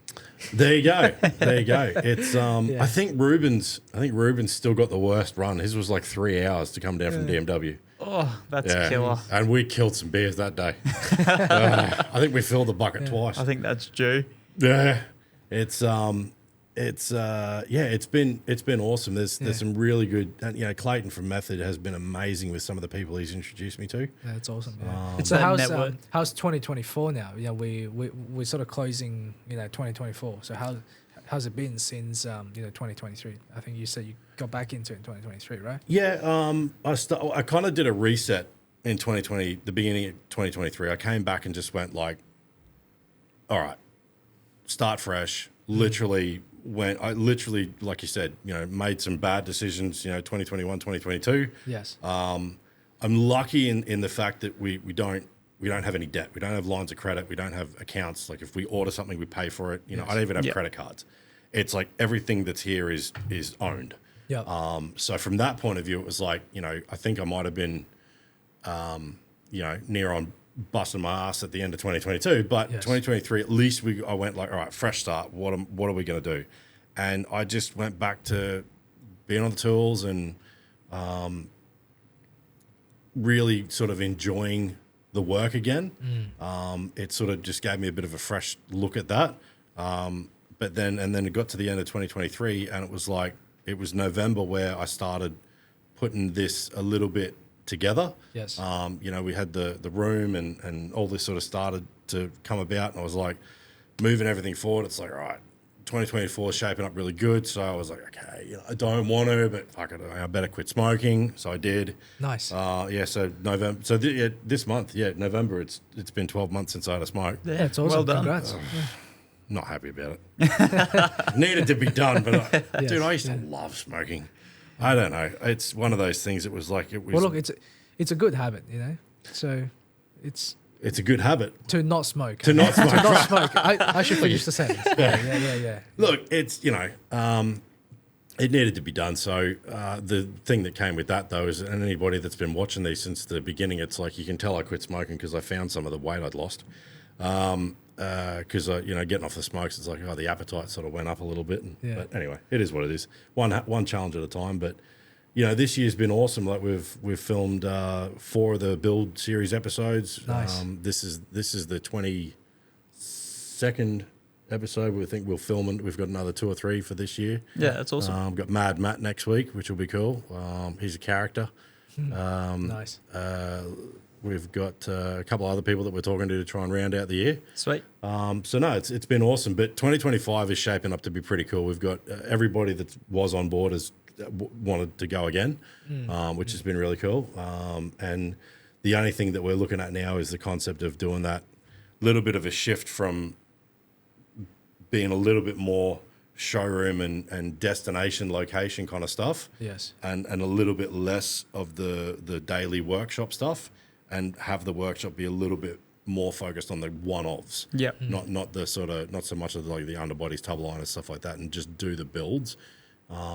So what are these crazy plans? Got any crazy plans at the moment for one-offs? Yeah, there's plenty of them. Well, Brendan, huh? Yeah, you're not wrong. Brendan from New Wave Care, who we did a podcast with, we've been talking about doing because he takes out people that have got, they could be like quadriplegics or whatever. He takes them out touring, fishing, all that sort of stuff. Yeah. So we've been talking about how we can do a sidecar for a motorbike for him. So that could be a full build. Cool.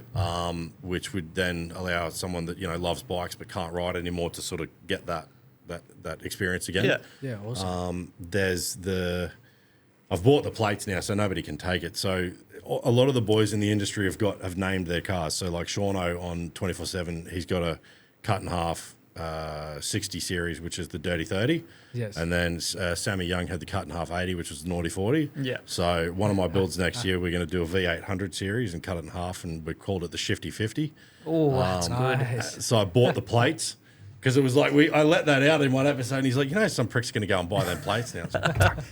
So I bought the plates. So we've got the plates. That's locked in. Nice. But I want that's going to be kind of like my fabrication and stuff, because we'll chop it. But that'll basically be everybody's stuff, like a rolling shop. So if we go to events, that'll be the truck we take, because it's like I still play in that little bit older sort of playground for myself. If someone rocks up in a Y62, we can still do whatever they want to do to it. But for me and my playground, like the 80s and the 100s, and Nice. I like chopping them. They're fun. Yeah. And they're cheap enough to buy too. You don't have to spend $200,000 on something when you're done with it. You can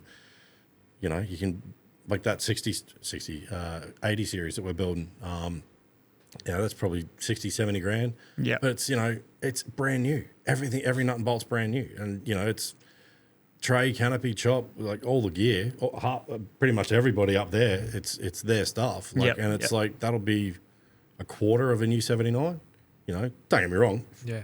Spare a couple $100,000, you go out and spend it. But for people that don't, it creates a really nice build, 100%. but not kind of at that dollar level. Yeah. Yeah, for sure. Yeah. So- Yeah. Well, look, when you want to look for a new shop, move closer to Morningside. Yeah. So you can hang out more. Yeah? I was living at Daisy Hill for a while Oh, there you go. and driving here every day. Now we're up at Bribey driving here every day. Look, it's my whole thing for the new shop is the type of layout, because we want a couple hundred square meters of showroom, because we want to put the F truck bed in there filled with ice and beers and shit for the couches and that. We want to have the podcast studio in there where it's kind of like people can come in and see where it's done. Yeah. Because I get that here. People are walking, oh shit, you film it here. It's like, yeah, it's pretty fucking cramped. But it's like, It looks cool though. Yeah, it's a cool space, yeah. it's fun. It's really fun. But getting into it, like a newer tilt slab that's not so, like you can hear everything in here. Yeah. When it rains. Like last week when we were doing the group of us, it's like we had to wrap it up because it was like you could hear the tin roof. There's no insulation in this thing. Yeah. All the fans do is blow around hot air. Yeah. But we definitely want to do a bit of an expansion, and because it's everything. You drop a car off, whether it's like chassis work, chop, wheels, tires, lift kits, paint work, accessory fitting, Yes. everything. Yep. In this shed. The first chop, that one there, my whole shop, including the showroom office thing that was built in, the first chop that we did in that shop, the shop was 165 square meters. Right. To give you an idea, that's not a lot of room. Yeah. So I can make use of space, but it would be nice to, when people come in and we've got our own car park. Yeah. That's at the front, and it's a newer building. Would be really cool. But the expansions and stuff like that, like the dollars are nuts. And I'm still kind of looked after pretty well here because we've been here for like 4 years. Yeah. So the rent's still pretty good. But yeah, that creating a destination shop. Did you ever go to Smoked Garage in the city? Oh, I've driven past it like 100 times, so I've never went in.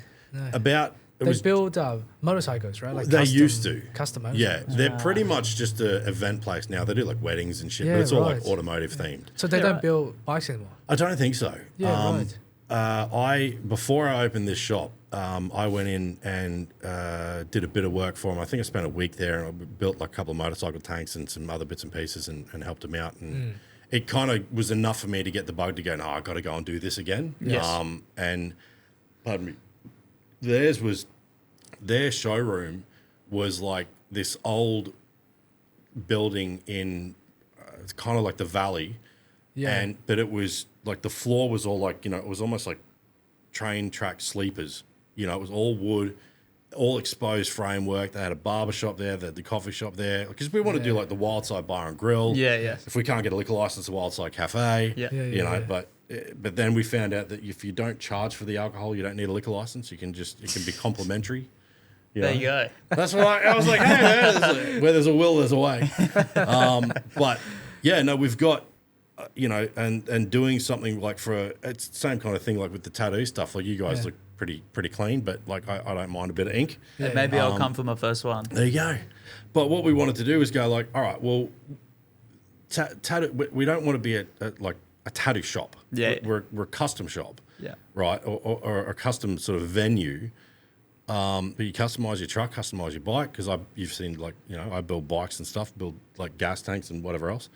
You customize yourself, but do it in a way where it's like you get the right artist. Because if someone's out paying, I don't know, I'm going to pull numbers out of my ass, but if someone's paying 130 an hour, Yes. I'm pretty sure the artists float around the 50%, so they're about $65 of that. Right. We were like, well, why don't we charge the 130 an hour, but give the artist 100 of that? Yep. Right, because it's like we don't need that. That's just this is almost just a service for the customers. Yeah. Kind of like what you're doing with your diversity stuff. Is it's like we don't need to retire off that. It's like we'll cover the space that they're in, but we give them 100 now and get someone really good and have maybe a second chair there where when you've got artists that are around touring, if they're going to be in Brisbane for a weekend, they can have a spot. And everybody kind of feeds off everybody and have it be a real cultural environment, where I get to build what I love to do. I get to do this, which is sit down and talk to cool people and hear cool stories, and it's a destination, like it's an event each day.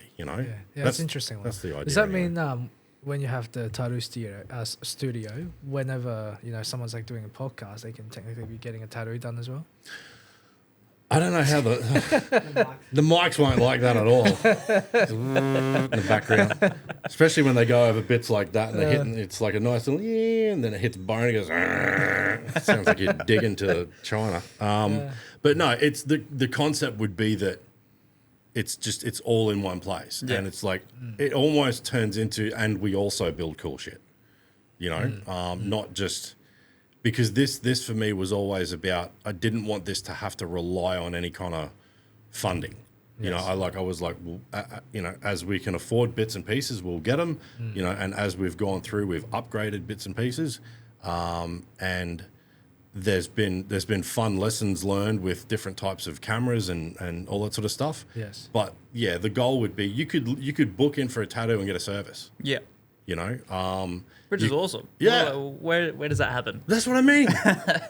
It's like and if you do it right and it's the right building, then the bar and grill can be like your Harry's Diner, like a Friday night events. Yeah. Where you're getting people come down and whether it's selling merch or you've got people like this that are bringing their own brands down to talk, and because we spoke to a heap of them and Barney was keen for it and Jamie Hazlett and all them. They were like, if you ever do an event, I'm like, we'll come down and shake hands. Yeah. And it's like then you've got just everything happening all at once, but the shop is like the hub. Yeah. I guess you'd call it. It's a landmark. Yeah.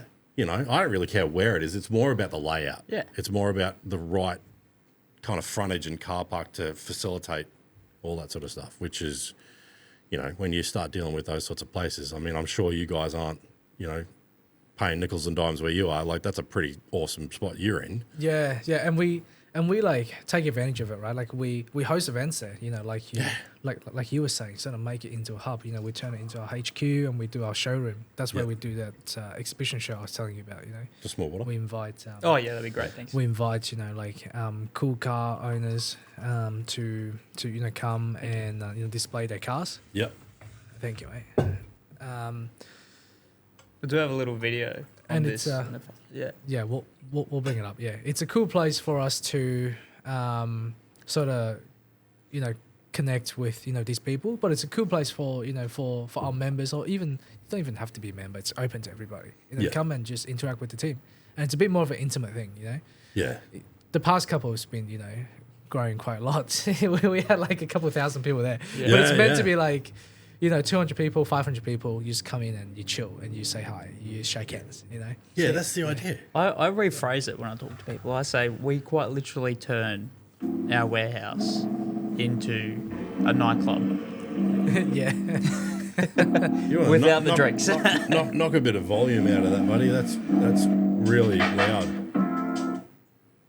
Or nothing. That's good. That's fine. That's fine. We don't need the audio, but this is essentially what the showroom looks like. That was a McLaren.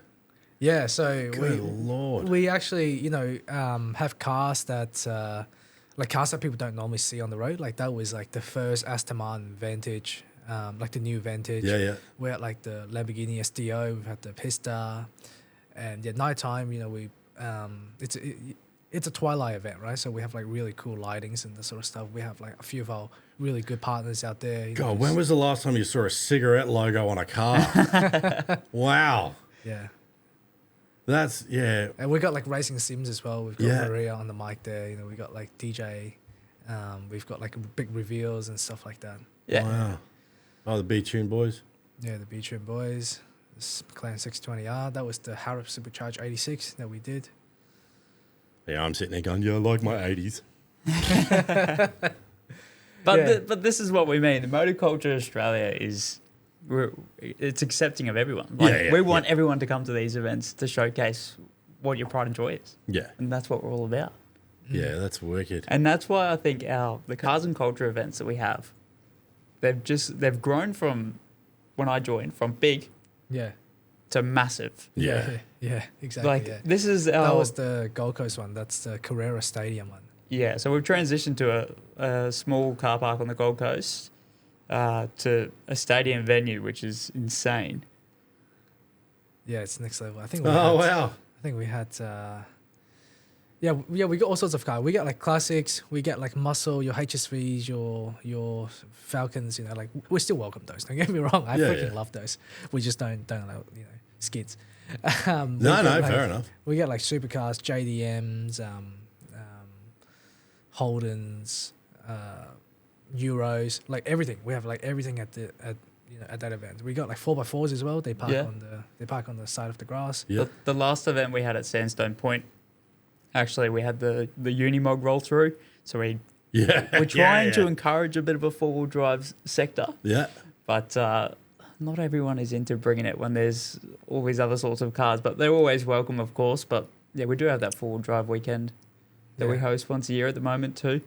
Yeah, I think we had, what was it, like 6,000 or 7,000 people at that event. Yeah, that was Wow. crazy. Oh, an Impala. Was that an Impala? I think Went so. too quick. Could have been. Yeah, that's so cool. Yeah, I think show car wise is about 300 show cars. Spectator car parks, you know, the whole stadium car park was full. So we have probably like over 1,000 cars in that venue. Yeah, that's awesome. Yeah, these are our partners, Lender Finance, OMF. Yep. It's cool. But I do think the four-wheel drive weekend is something that sounds a little bit more up your alley. So next time we have it, next year we'll invite you along. We can get dirty. That's not just up my alley. I just can't afford half of that shit. You know, like I'm not sitting here like I wouldn't drive a Porsche. You know. I don't think anyone would say. No, true.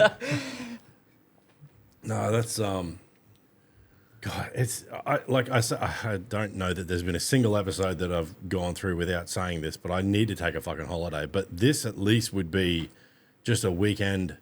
Yeah. When are you doing the next one? 7th of December, actually. Yeah, it's not far away. I'm glad you asked. It's 3 weeks away. Yeah. Oh, geez, I don't know. The edit time on this, good Lord. That might be out.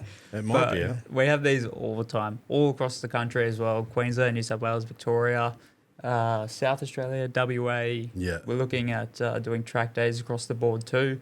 Oh, yeah, see, Yeah. now that's a four-wheel drive event for sure. All the body roll. Well, you say that because we had the track festival last weekend, wasn't it? It was last weekend. Yes, it seems was, like yes. forever ago. Ah. But there was a Silverado on the track. Wow. Fair enough. What's this one? This is the... Oh, this that's the is the 4x4. four-drive. That's the 4x4. So this is weekend, at the Springs Yeah, 4x4 okay. bar. Yeah, Lucas is awesome. Yeah. Oh, Good man. that's the one you gave away? Yes. Yeah, it is, yeah. This yeah. is. Yeah, we're testing the flex on that Hilux. See, that's like, for me, there's like a hot rodder in me that loves the candy, and then there's a four driver in me that's like, Terrified. why have you got that off-road? I know, yeah. No, we didn't do anything GQ. crazy with it. We just... Yeah, a bit of a Put flex. it on a right? flex. Just a bit of flex, yeah. But the... some of these tracks, they're like serious tracks, eh? Oh, yeah. Like Beer O'Clock. yeah. Like next level. The old reliable beer o'clock. Yeah. We've all seen many videos on that. There was, we had one, we tried to bring it up. I don't even know who was on it. It might have been Ruben from DMW. We tried to find the video, but there was one of them that got to the top, and he's just, I think he said he knew the video, but we couldn't find it. But I think it was a bird driving, and she's got to the top, and she's just punched the accelerator at the wrong time, and the front's bounced, and she's hit the accelerator, and it's just gone up and I over. know exactly the video you're talking about, and I was actually there when it happened. Yeah. Were ya? Yeah. Yeah, that scares the shit out of me. Yeah, that was like pretty scary. Yeah. Oh yeah, that was terrifying. I think everyone walked away fine, right? I think there was like no. I think there was definitely a hospital visit. Oh, okay. Right. Definitely. Yeah, it's that just scares the shit out of me. I'm quite. Oh, there we go, Method Boys. I'm quite happy in that situation, just being a spectator. I actually jumped in one of the cars. I think it was that one there actually. Was it that one? With one of the Superior boys, and oh Yes. my god, definitely needed a spare What pair about of that thing? Oh, yeah. That's the little. What do you call that? The Great Wall one. the tank. The tank. The tank 300. Yeah. Those things were Ate it up. absolute weapons. Crazy. You know what might be a fun one as a crossover that because have you done any Jeeps? No, we No. haven't. No. Oh, See, that's well, you- look, Well, I've Jeep's done an got SRT. like. Yeah, we've done a. But not- a nothing- Trackhawk. Yeah, but that's the thing, right? Like, Jeep themselves like don't have like a great reputation. You know what I mean? I don't know if you're like you've seen them or not. And Look, it's kind of like Jag. yes. There was a period of time where you just wouldn't want a Jag, and there is a period of time where you wouldn't want a Wrangler. Yes. But I think a lot of that stuff got fixed, and depending on, I mean, maybe you don't go as far as you do with the Hilux, but depending on what you're doing to it, half the stuff's going to get replaced anyway. Yeah. You know, and especially, there's probably a lot more now than 5-6 years ago when I did my last one. I've never owned one, but I did one for a customer. There's probably a lot more over here now for them, but I mean, the States, that's all they do. That's their version of cruisers and patrols. Is Jeeps. Yeah. Yeah. So you can get everything. Yeah. We definitely saw there was a couple of really capable Yeah. Jeeps. There Oh, was yeah. that Gladiator. Yeah, and on the flex ramp, they're Yeah. like no one can beat them on the flex ramp. He was No. starting to climb the tree. yeah. That doesn't surprise me. But they are relatively capable straight off the bat Yeah. because they're a four-corner coil. Yeah. You know, so you get one of them and do a bit of a build on that. Throw some coin at the suspension. I mean, wheels, tires, all the other gear. Yeah. Like they're they're a pretty capable rig. I I think the challenge for us is we have to do a lot of the like consumer sort of education piece because there's a bit of a gap, right? Because people still sort of stuck in that perception that the Jeeps are like bad quality or the quality is not as good. Yeah. Whereas like Land Cruiser straight off the bat, like everyone's like, yeah, fuck yeah, I want a Land Cruiser. Land Cruiser's like, True. my grandfather had one, my father had one, now I want one. Yeah. And they haven't fucking changed. You know what I mean? Like No, even the new 79 series, they updated their headlights and that's about it. And Wow. updated it a little bit. Yeah. How about that? How are they getting away with this?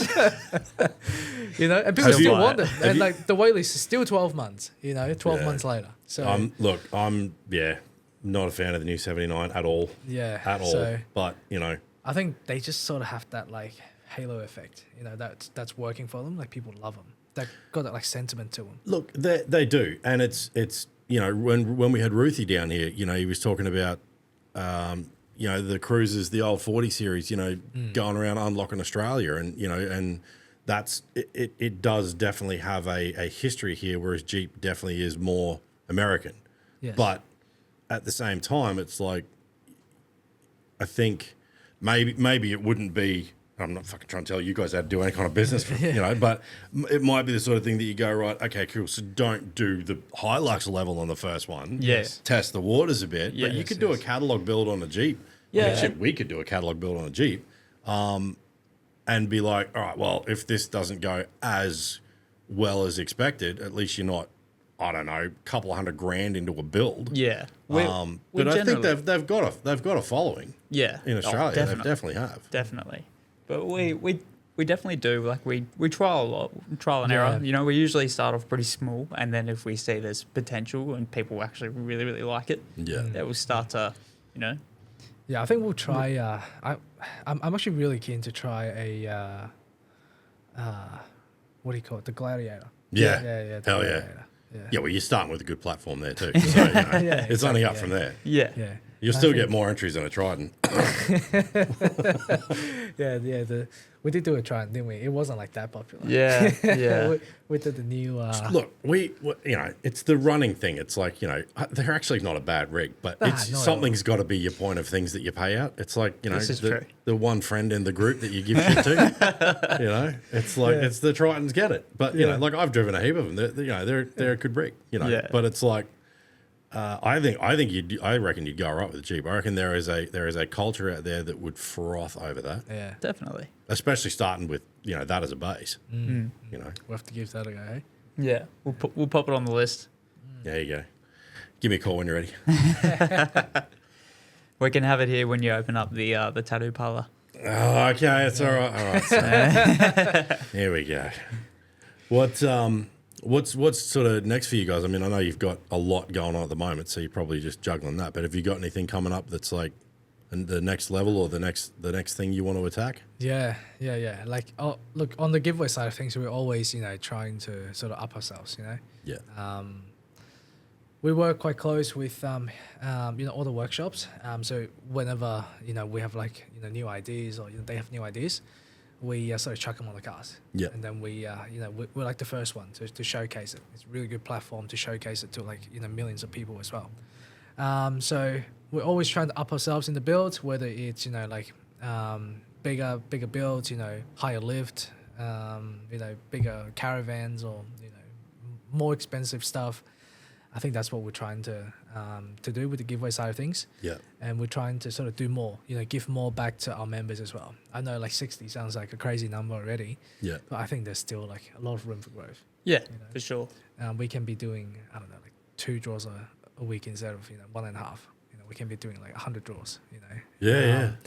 Yeah, so who knows? We'll figure out a way to do it. You Yeah. know, we'll keep growing, and the event space as well. You know, we're putting more and more into the event. We, like Jake was saying, you know, we're going into like stadium level venues now, just because of how popular they are. You know, we're at the Carrera Stadium in Sydney. You know, we're moving to the Olympic Park. You know, next to the Accor Stadium. Yeah. And in Melbourne, you know, we were talking to Flemington Racecourse before to doing the venue there. But we're still working through a few logistical things, so that one's you know, still a bit in the air. Yeah. But we're just trying to move to, you know, like massive venues that can actually sort of cater to our growth, Yeah. and that we can actually scale our events. And the partnership side of things, you know, we're working with big and better brands. Like Super Cheap Auto was like a huge one that we signed Yeah. literally about, what is it, like 3 weeks ago? Yeah, 4 not weeks too ago, long ago. that we actually, you know, signed on the dotted line. What is that? What is that like when it's, because like I'm so old school in mine. Like a lot of my stuff is handshakes. 'Cause I Yes. like being able to, you know, look at somebody and have a chat with them. Yeah. We've been talking to a couple of people at the moment that are without, I won't drop names because they're not done deals yet, but Yes. it's the same thing. I was like, happy to talk, but when are you going to be in Brisbane? Because I like sitting down with people and having a conversation, look them in the eye, shake their hand and go, right, this is what we're doing. Yeah. But a deal with someone like Supercheap, like that's a pretty big achievement. Oh yeah, it was like we actually, funny story. We actually tried to work with, some other brands. Like Supercheap wasn't like the first one that we approached, just because they are the largest automotive retailers in Australia. The first one that we went to, I think it was Autobahn. Oh yeah. We approached them. They actually sort of preliminarily sort of agreed. We even had all the trophies printed, like sponsored by Autobahn. Yeah. And then the deal sort of fell through last minute, just because they being obviously still a corporation, like a big corporation. They had like a lot of due diligence to go through, and A lot of cogs turning. yeah, a lot of cogs turning. Like we couldn't get buy-in from like every single department. You know what I mean? Like we were talking to like the partnership manager, and they're like super keen. The partnership manager was keen. The partnership department super keen, and then it has to go through their own operational department. Has to go to like the general manager. Has to go to like the legal department. That's actually the one that takes the longest. Yeah, right. Because they actually look through everything that you do. Online, offline, look through your whole company history just to make sure that they're associating, with a good brand. Yeah. And that's the part I was, telling you about, right? So that one didn't go through. It was a bit unfortunate, but, we then sort of started talking to some of the other brands. We started talking with, Supercheap, and we started talking to them like a year and a half ago. Yeah. Yeah, because you would think that Autobahn would be easy because it's like Supercheap's like that's the super retail group. Yeah, is like exactly, they own fucking everything. Yeah, You would think that would be the thing that was harder to get through. Autobahn, I'm pretty sure is just Autobahn, isn't it? That's not. I think so. Yeah. Yeah. I can't remember off the back of my head now. Yeah, right. But yeah, it was like we started talking to them like a year and a half ago. Obviously, it's always hard because it definitely does have that element that you were talking about. Like next time you're in Brisbane, let's talk. Yeah. So at the beginning, it was a little bit like that. Like, hey, look, we'd love to work with you. Next time you in Brisbane, come check out one of our events. Stop by the shop. Let's talk a little bit more. Yeah. So to get them to sort of that stage was like it took a little while. Yeah. And then once we started talking, once we started presenting them with our proposal, because we have like a full sort of sales process, right? Yeah. We go through everything. We go through all the nitty gritties on what we can do for them, on on how the two brands align. Yeah. And then their partnership manager has to take it back to the general manager, just make sure there is alignment there. And so that took a little while. And there were like a few occasions that we were so close to sort of closing the deal. Because I remember, then our sort of partnership manager, Maria, she sort of she was so close to, well, the partnership manager at Supercheap had already sort of agreed to the deal. Yeah. But it has to go through like the different departments, right? Yeah. So you get through like stage one, and then you're sort of anticipating for stage two. So stage two was like, I think it was a pass as well. And then he sort of went to the legal department, which like their legal department, which took like 3 months for them to look over everything, to look over the contracts and that sort of stuff. And they always come back. They never come back saying, all good to go. Yeah, right? yeah. Because they wouldn't be doing their job. That's right. So they came back with a few things, and then we had to like go back and forth on a few things. And it was, man, the whole process got sort of dragged out a little bit. But I fully understand, right? It's just part of what they do. For sure. And I think what really sort of like sealed the deal to sort of push it across is Maria actually went down to Bathurst, and this was the weekend. The Bathurst weekend was actually when the partnership manager of Supercheap Auto, the general manager, and the managing director, they were all there. So all the key stakeholders were there. Yeah.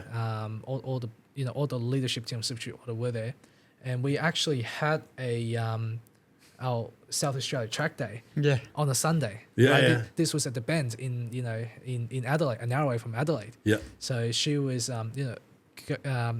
planned to come with us to the Bend, and we needed her there, right? Yeah. because she was like the MC and the operation side of things. The Bathurst was on the very same weekend, and this was a Friday afternoon, right, when she sort of follow up with them, because it's been, we've been waiting at this point, right? So we're really eager to sort of close this deal, because when you don't close the deal, it just goes stale. It goes stale, and if you want to pick it back up, you have to start the whole process again. Yes. Yeah, right? yeah. I get that. And the worst case is like if someone like leaves their job, then you got to rebuild the whole relationship. Yeah, we've experienced that. Yeah, so that's the last thing that we want. So we're like, okay, look, we like got through like 90% of stuff. Let's just get a buy-in from all the upper management. Let's show them what we're all about and how sort of working with us really aligns with the Supercheap side of things, because they want to engage the community. They're a household name. Everybody knows about Supercheap. What they're focusing on now is just customer loyalty. They want people to shop at Supercheap other than Repco or Autobahn or the other brands. So they just want customer loyalty and they want to engage community, and there's a big alignment there. So what Maria did was she texted I think it was the general manager or managing director of Supercheap. She's like, hey guys, really love to catch up and sort of just run over the last few things. When are you guys or she said, are you guys going to be at GC 500? Because we were gonna go to GC 500. We've got a store with Liquid Moly there. So we were hoping they would be there so we can chat to them and hopefully close the deal. And they said, no, unfortunately I'm not going to be there.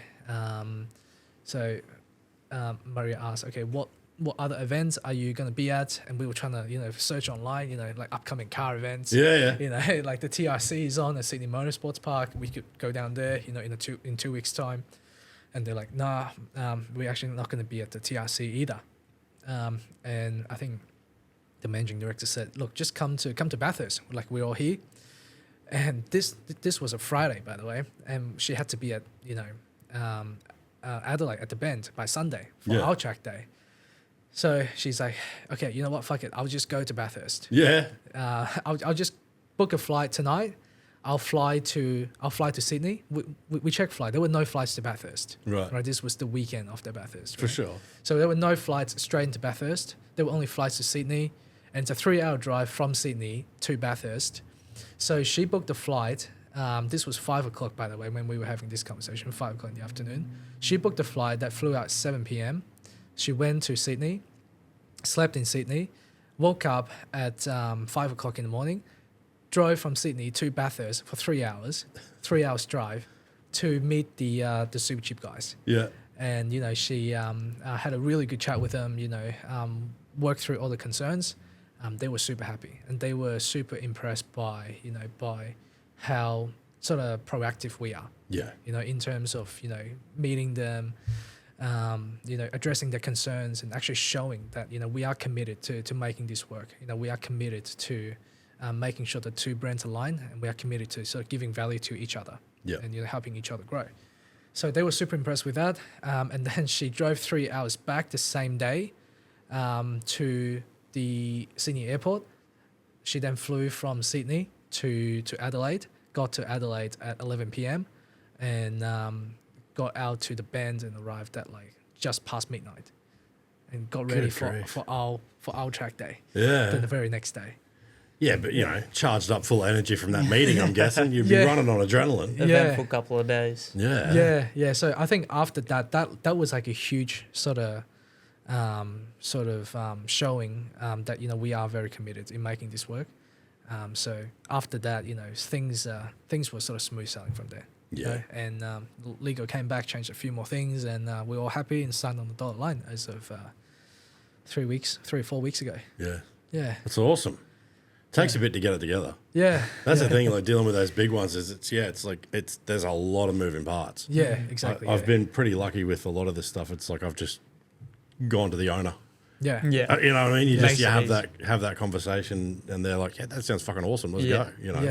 I think with big corporations like that, right, you need like buy-in at every single level. Like even if you got like the yes from like the boss, the director, the managing director, everyone else you still need like buy-in from. You still need it from the team, the operation team, the partnership team. The general manager. There's just so many moving pieces. Yeah. Yeah. Good grief. A lot going on. A Yeah. lot going on. Yeah, but we got there, so we're super pumped. Yeah. Super excited. So you got the next one coming up. What you guys run it? What's the best value bang for buck to win one of these things? Like, what's your membership? What's all that about? Because I guess you've got everything, don't you? You've got the membership thing, and then you can just buy a ticket. Yeah. But like, I'm keen on this free food. Yeah. Look, the free food is just straight up VIP membership. We have 3 different tiers. So there's mini, standard, and then there's your big one on top of that, the premium. Yeah. So each of the tiers gets free food and drink. So if you're just in it to go to the events, probably mini is for you. But if you're wanting to win one of our prizes, look, depends on how much you want to win it, I would say. So the way that our membership works is you go into every single draw that we have. So as it says on the TV there, 5+ giveaways every single month. You get a VIP exclusive draw as well. And your entries will accumulate every single year. So if you're in the lowest tier, by the end of the 12th month, you have 12 entries into every draw for that month. Yep. If that makes sense. So yeah, on top of that, you also have access to our partner perks, which is why we work so hard with these businesses to try and give back to the members. Obviously, free food and drink at the events. As you love to see. Yeah. Discounts on other bits and bobs, but that's sort of the crux of it all. Yeah, it's actually we've actually updated the website. Hey, Yeah. It's actually, yeah. Well, you haven't seen this. This is my first time seeing this. Well, the updated version. Marketing team works hard in the background. Yeah. Oh god, we're going through all that talk at the moment with website stuff. It's like there's too many questions. I'm like, our website, I built that. That was a empty 3-page free template site in 2017. I was like, I'll just throw something up there, and it's just kind of become this behemoth 15-page friggin' thing. And I figured, I was like, you know what, when we go and get one done, at least I can say to whoever's going to develop it, we can go, right, there's your library of stuff. Just make it better, because it's I don't know what platform it's on, but it's not great. But it's got It could be a pain. it's got it's my dramas. I have trouble with the letting the grip go. Yeah. I think that's why it's because staff it can be they can make it break you. Having the right staff, and it's like, Are you broken yet? Me? Yeah. No, not at all. I've got like the best stuff. Luckily. I think it's picking the right people to be around you to do stuff is like that's a challenge. That's super important. Yeah. Yeah. And I think that's one of the reasons I've held off so much. Like, I've got Nate comes in, gives me a hand and that, and he does a bit of everything. He'll get behind the camera. He'll film a bit of stuff. He'll do some prep work and whatnot else, and all that. But it's the concept of moving forward is like, we've got some really good industry people that are ready to kind of jump ship when we do the big expansion. But That's awesome. Because how many staff have you got now? none. Oh, just yourself. Yeah, Nate's the only one that comes in and gives me a hand, and Sean. We've known each other for fucking 30 years. Sean comes in and runs the computer stuff for me and that. And we did went down and did got Avery Dennison came in and did a podcast with us for like vehicle wraps and paint protection film and all that. And these boys went down, did a one-on-one for a couple of days with them, learning all the intricacies of that. So there's a lot of stuff kind of like sitting at that precipice of the next step. Yeah. But it's one of those things. It's like gearing up, spending this year polishing everything and getting it to a point where we know what we're capable of. We know, we've got a lot of people, like even like the seats behind you on the ground now. Like we're releasing these for some of our builds, like Wildside branded, the XR6 rear upholstered seats, and They look great, by the way. thank you for our industry. They're perfect. It's like it's a done thing, and Huracan Fabrication, do all the adapters for them, and it's like it's been a very busy 12 months. Yeah. And I think the other part of it too this is good because it's like you can film and whatever you film, it just goes through the edit and chopped up and camera angles and that. Yes. The build series filming that has been, can't be that hard. Can't be that hard to film what I'm already going to be doing. Yeah. Good God, I could not have been more wrong. Yeah. But I think we know that too well, don't we, Jay? Yeah, I know that feeling too. But it's been, it's been awesome. It's been a really fun learning curve, and I was like, we'll spend 12 months finding out what we don't know. Yeah. It was like I knew enough to know I didn't know enough, but I didn't know what I didn't know. So it was like, let's find out what we don't know, and address things as we've gone, so that we could start with the concept being 2025 ready to hit the ground running, because there's, like I see our showroom being like all of their showrooms in one place, that kind of concept, and have it be that cool cultural bar and grill, tattoo studio, podcast, all the stuff all in one place. So then we don't actually need that much space to do the builds. Yeah. Because now you're not doing 5 underbodies in a day and all that, and and like the bike that's out there, and some of the other stuff that we've built, like you can just do the one-offs. Yeah. Because then it becomes a lot more like we're talking to SP Tools about doing something really cool for them. Like was I telling you that earlier? Was I having that conversation? Yeah, with you? yeah. Yeah, like you picture you remember like American Chopper back in the day, they were real heavy themes. Yeah.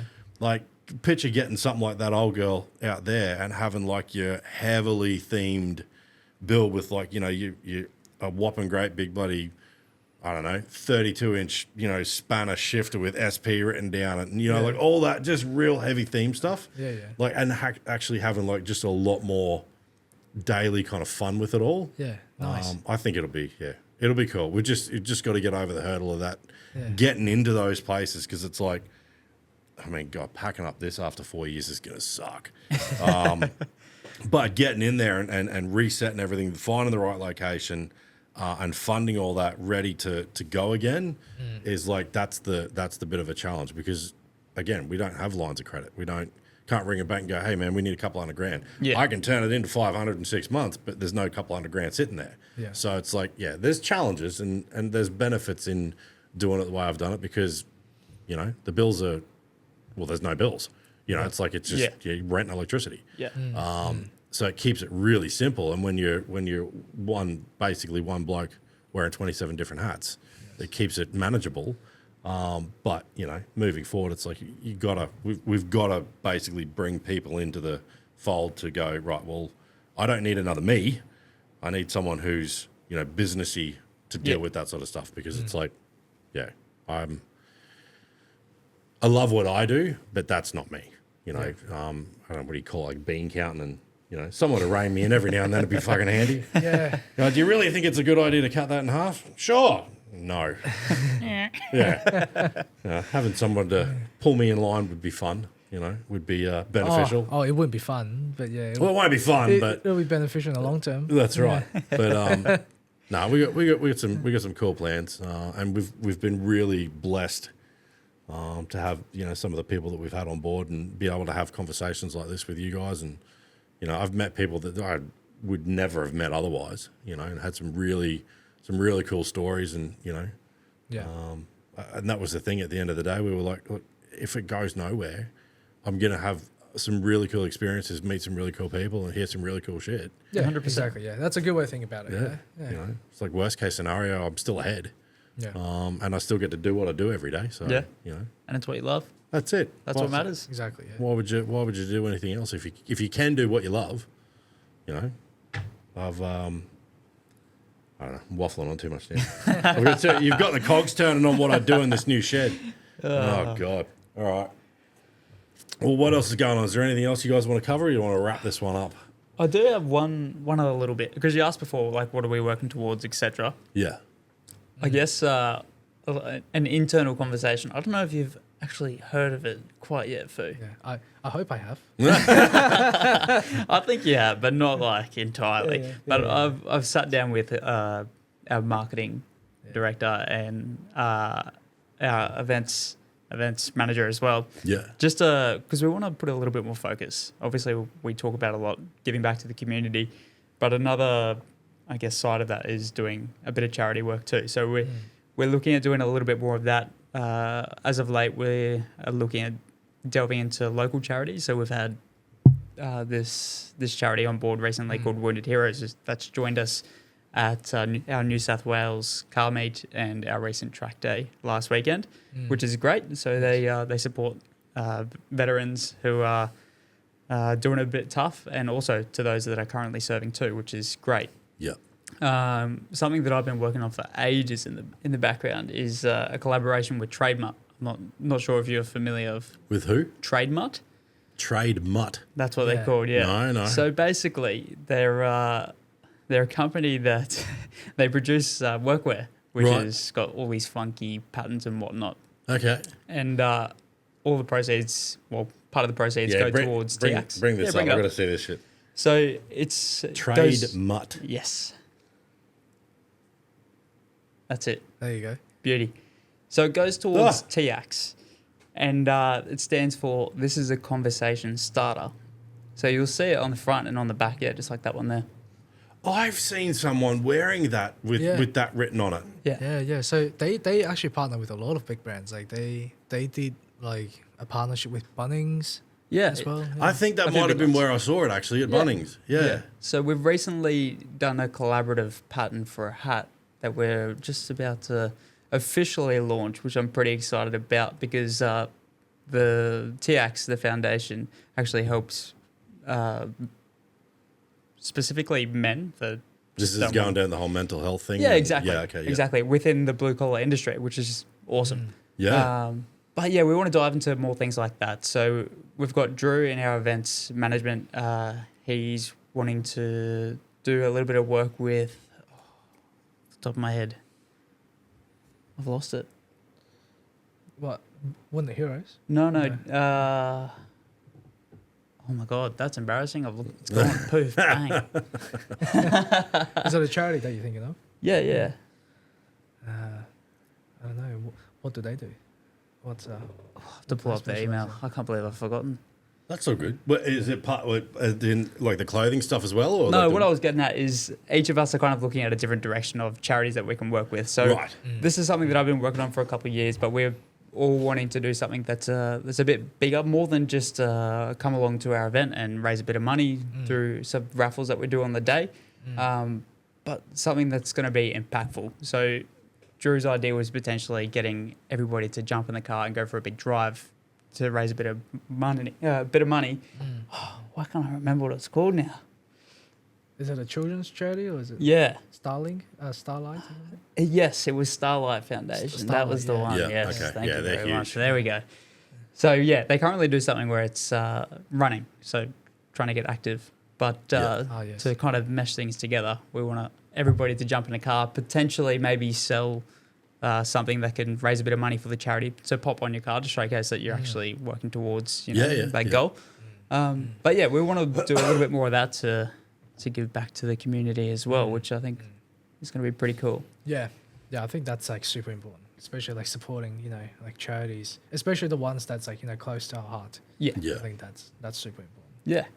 Yeah, we've had a couple of different Brendan from New Wave Care, and then we had Stephen and Hattie from Young Minds come down and do one as well. And it's the mental health stuff has been a really big topic, and it's got the cogs turning for us as well. We can't do it here. It's just this is this is where the cogs started turning before. One of the things that we wanted to do was in going into a bigger location was having because the NDIS can get involved with it, and their carers and people like that, because you've got a lot of guys, whether they're hot rodders at heart or whether they're just have an interest in general or whatever, but that can't get around so much or can't go to a workshop or whatever. It's like we wanted to go, like, if we can get the space that's big enough, we can have a corner where once a week for however long it is, and you work all that, dot the I's and cross the T's, but you do it so it's like once a week for a few hours. You get these guys in, whether they're in a wheelchair, whatever, and we have a dedicated build for them. Yeah, that's awesome. Right? So you have that, and whether it be a bit of fabrication, a bit of accessory fitting, a bit of this, bit of that, whatever.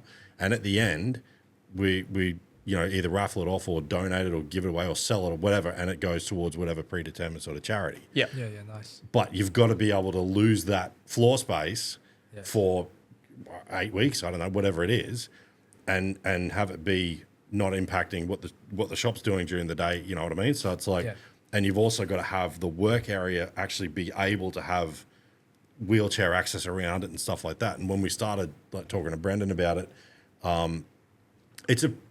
there's a lot of red tape. Yeah. It's like you can do it if you've got the space, but it even comes down to like our toilet wouldn't be appropriate. Like it's not wheelchair friendly. Yeah. So there's heaps of stuff there where we're like, we've got the tools, we've got the ability, we've got the skill set, we can train guys to do stuff, we can show them how to do English wheeling or, whatever it is, like cool hot rod shit. But you need the bigger space. Yeah. So it's like, it's the same kind of thing. We've had that as something that's been rattling around for a while to be able to do that. And we could even turn it into like a build, like an episode. It's going to take a lot longer because it's obviously, it's more about engagement for them. But if you had 6 or 8 guys down here, guys, girls, whatever, getting involved in it that have an interest in that sort of stuff, it's like, and then you can sell that or whatever, however it gets a monetary value attached to it at the end and donate that to somewhere. I think, that'd be heaps cool. So 100%. you guys getting involved in that's awesome. Yeah. I mean, we always try and do our part wherever we can. I know, was it this year, last year, at the Springs 4x4 Park, we obviously built a bit of a relationship with them, and they had the bushfire there that wiped out a lot. Yeah. So I think we, that was, what was that last year? Last year? Or was it this year? I can't remember now. Man, the years just... Yeah. You know what I mean? Oh, yeah. But, anything to help out the people around us and anything that hits close to home, we're always in support of. So we raised a little bit of money to help out there as well. Yeah. A lot of the people that we work with actually, jumped on board as well. Yeah. So that was awesome. Yeah. I know Superior Engineering, they did their part as well. They Yeah. did a big donation. Yeah. That was awesome. Yeah. Yeah, that's cool. Just to help, Lucas clean up the park and that sort of stuff. Yeah. And I know Hardcore was out there, actually helping clean up. They had like a big crew, help clean up some of the stuff. That was awesome of them as well. Yeah, I mean, it's always good to just take a step back from what you're doing and see where you can help elsewhere. Yeah. I think that's important. Absolutely. Yeah. Yeah. We're obviously a lot smaller kind of operation here, but that was one thing that we thought if we could, at some point we can do that and have people come down and actually that engagement, because that's getting them out of the house. That's, maybe a skill set or a hobby that they've got that they can't fulfill. 100%. It's engagement. It's like, and when we first started talking about it, I rang Barney, I rang Jamie, I rang all these boys, and I'm like, if we've got a run of a few weeks of these guys coming down here and we're doing, say, a 4-wheel drive, would you come down and shake hands and, spend a bit of time with them? And they all said yes. Yeah. So it's like now they're meeting some of the people they've seen on TV, and it's like, it gives you, I know it gives me, I'm sure it does you, it gives you a buzz, like with the concept of that. Like you guys are working towards it now. You're obviously a lot closer than what I am, but it's like knowing that that's a goal and trying to put that together is just, it'd be awesome to be able to do that sort of stuff. And I mean, even your shirts, like all of it, it's all cool. It's all talking points too. And whether it's a sticker for the back of their car that they get with a shirt, just to support it, Yeah, 100%. It's like, getting it out there and getting people talking about it, and the concept of it and the topic in general, which we've had that a few times come up where people have been like, it's good to hear you talking about it, like, openly, and it's not doesn't have to be all soft and cotton wooled. It's like, oh fuck exactly. I need to talk. Yeah, exactly. Let's go have a beer. Yeah. Well, there's always plenty of beer. Speaking of, well, that's awesome. So, as far as all your guys' socials are all just under Motorculture Australia. Pretty well. There is a shit ton of Facebook pages that are Motorculture Australia. Yeah, they do their best, don't they? Yeah, make sure you look for the one that's got the verify badge. It's the one that's got all the followers. It's the one with all the followers. It's the one that's click on the actual icon there. Search the Motorculture Australia, the words up the top.